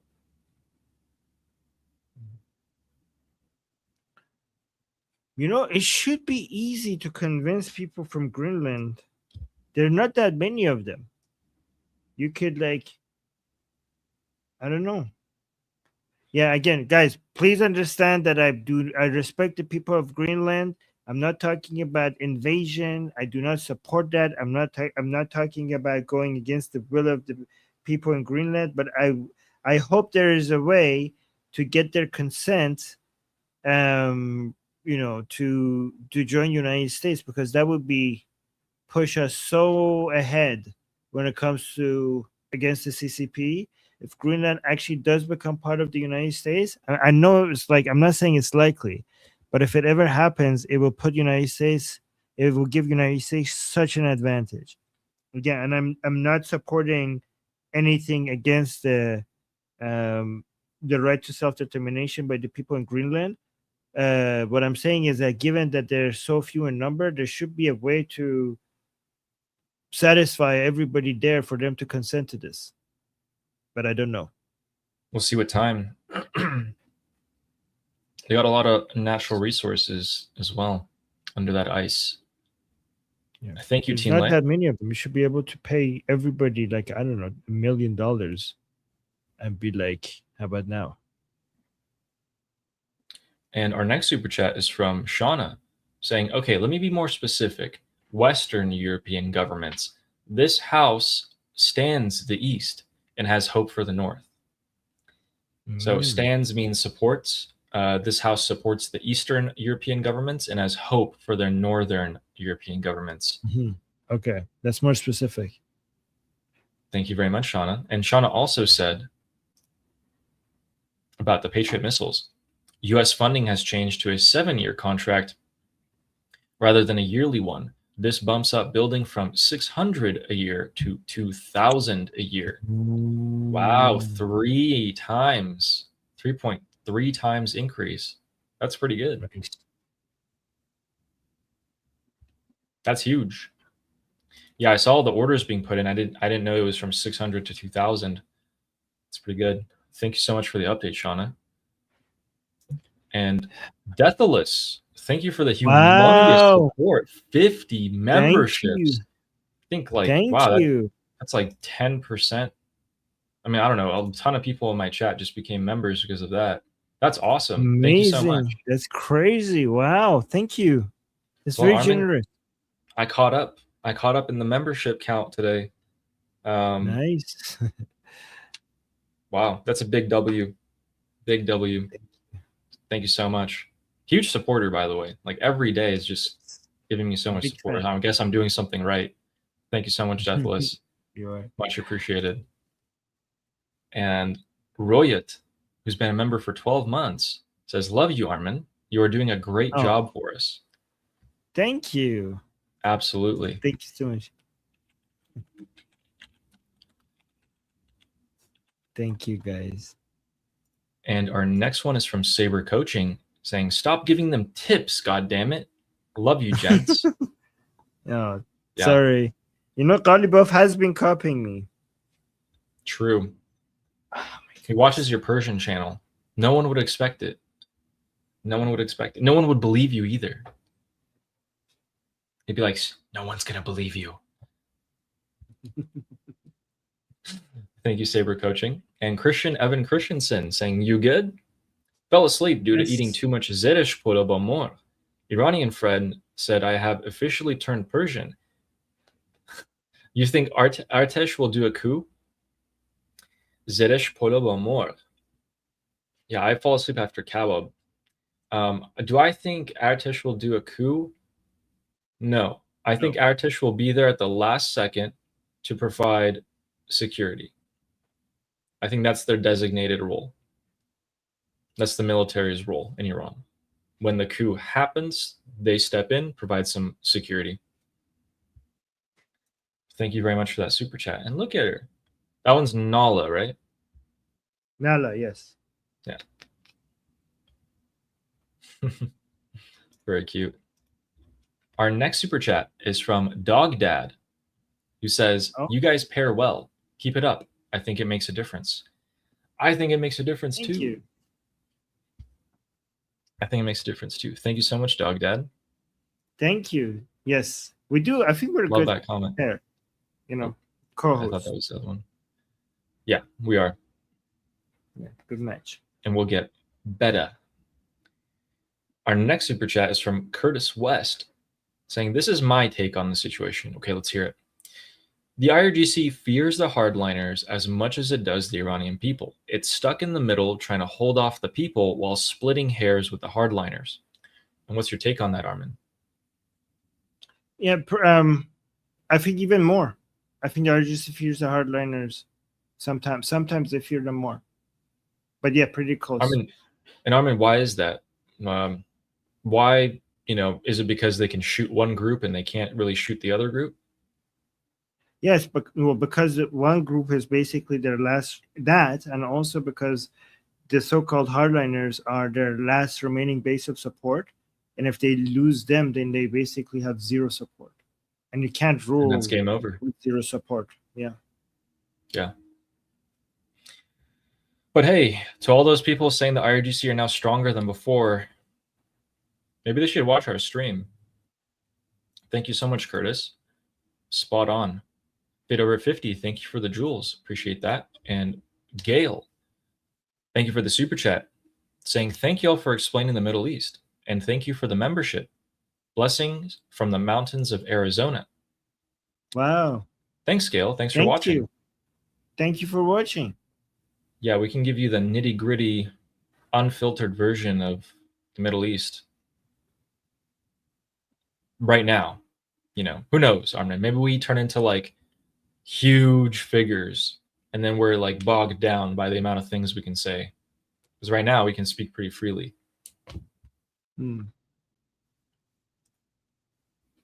Hopefully not that usual. Okay. I don't know. That would Thank be you so much, Gail. Dangerous. Yeah, true. Thank you so much, Bill, for that, Jules. And our last super chat of the day is from Christian Evan Christensen, saying, why isn't it enough to have a base in Greenland since Denmark is a U.S. ally and the U.S. had lots of bases in Denmark during the Cold War? Greenlanders get free services from Denmark. In the USA, you have to pay for everything. Why isn't it enough to have a base in Greenland since Denmark is... Oh, let me actually answer this. Denmark is U.S. ally and the U.S. had lots of bases there. Cold War. Greenland's get to... Okay, for the same reason. Let me tell you why. For the same reason that the UK managed to decide not to allow United States to use their bases in their territory.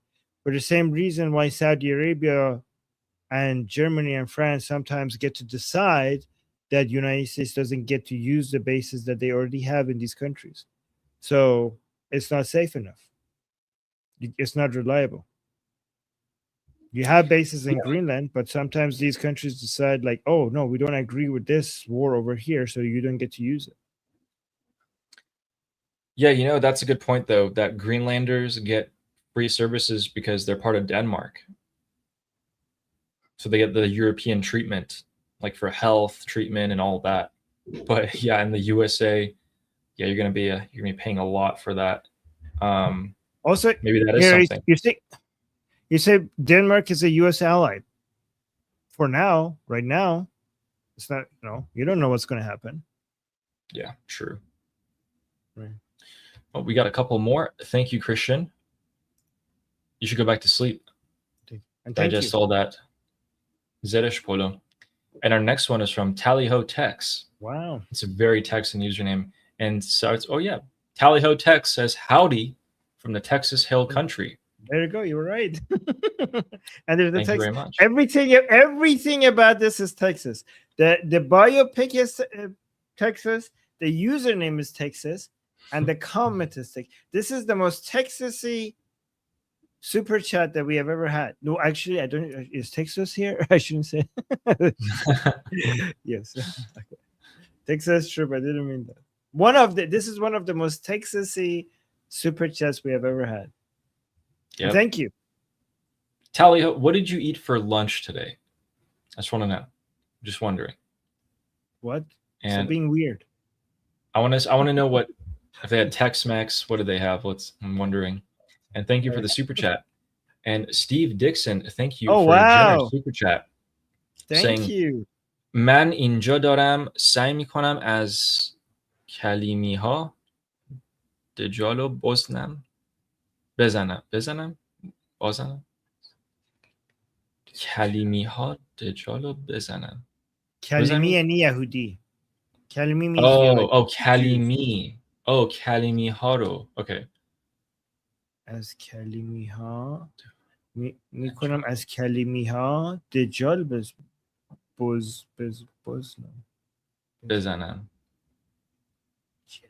جلو از بزنم. کلمی ها جلو بزنم. جلو بزنم. Okay. So he's saying that I'm trying to I'm trying to with the super chat from the Jews. He's competing with the Jews. He's saying he's trying because the Jews are giving us super chats, and he's saying that he as an Iranian is trying to do more super chats than the Jews here. So he's trying to win with super chats over the Jews. Okay. The Jews. Thank you. The Jews. The Iranians and the Jews. Wow, guys, the Iranian is trying to defeat the Jews. Oh no. Oh no.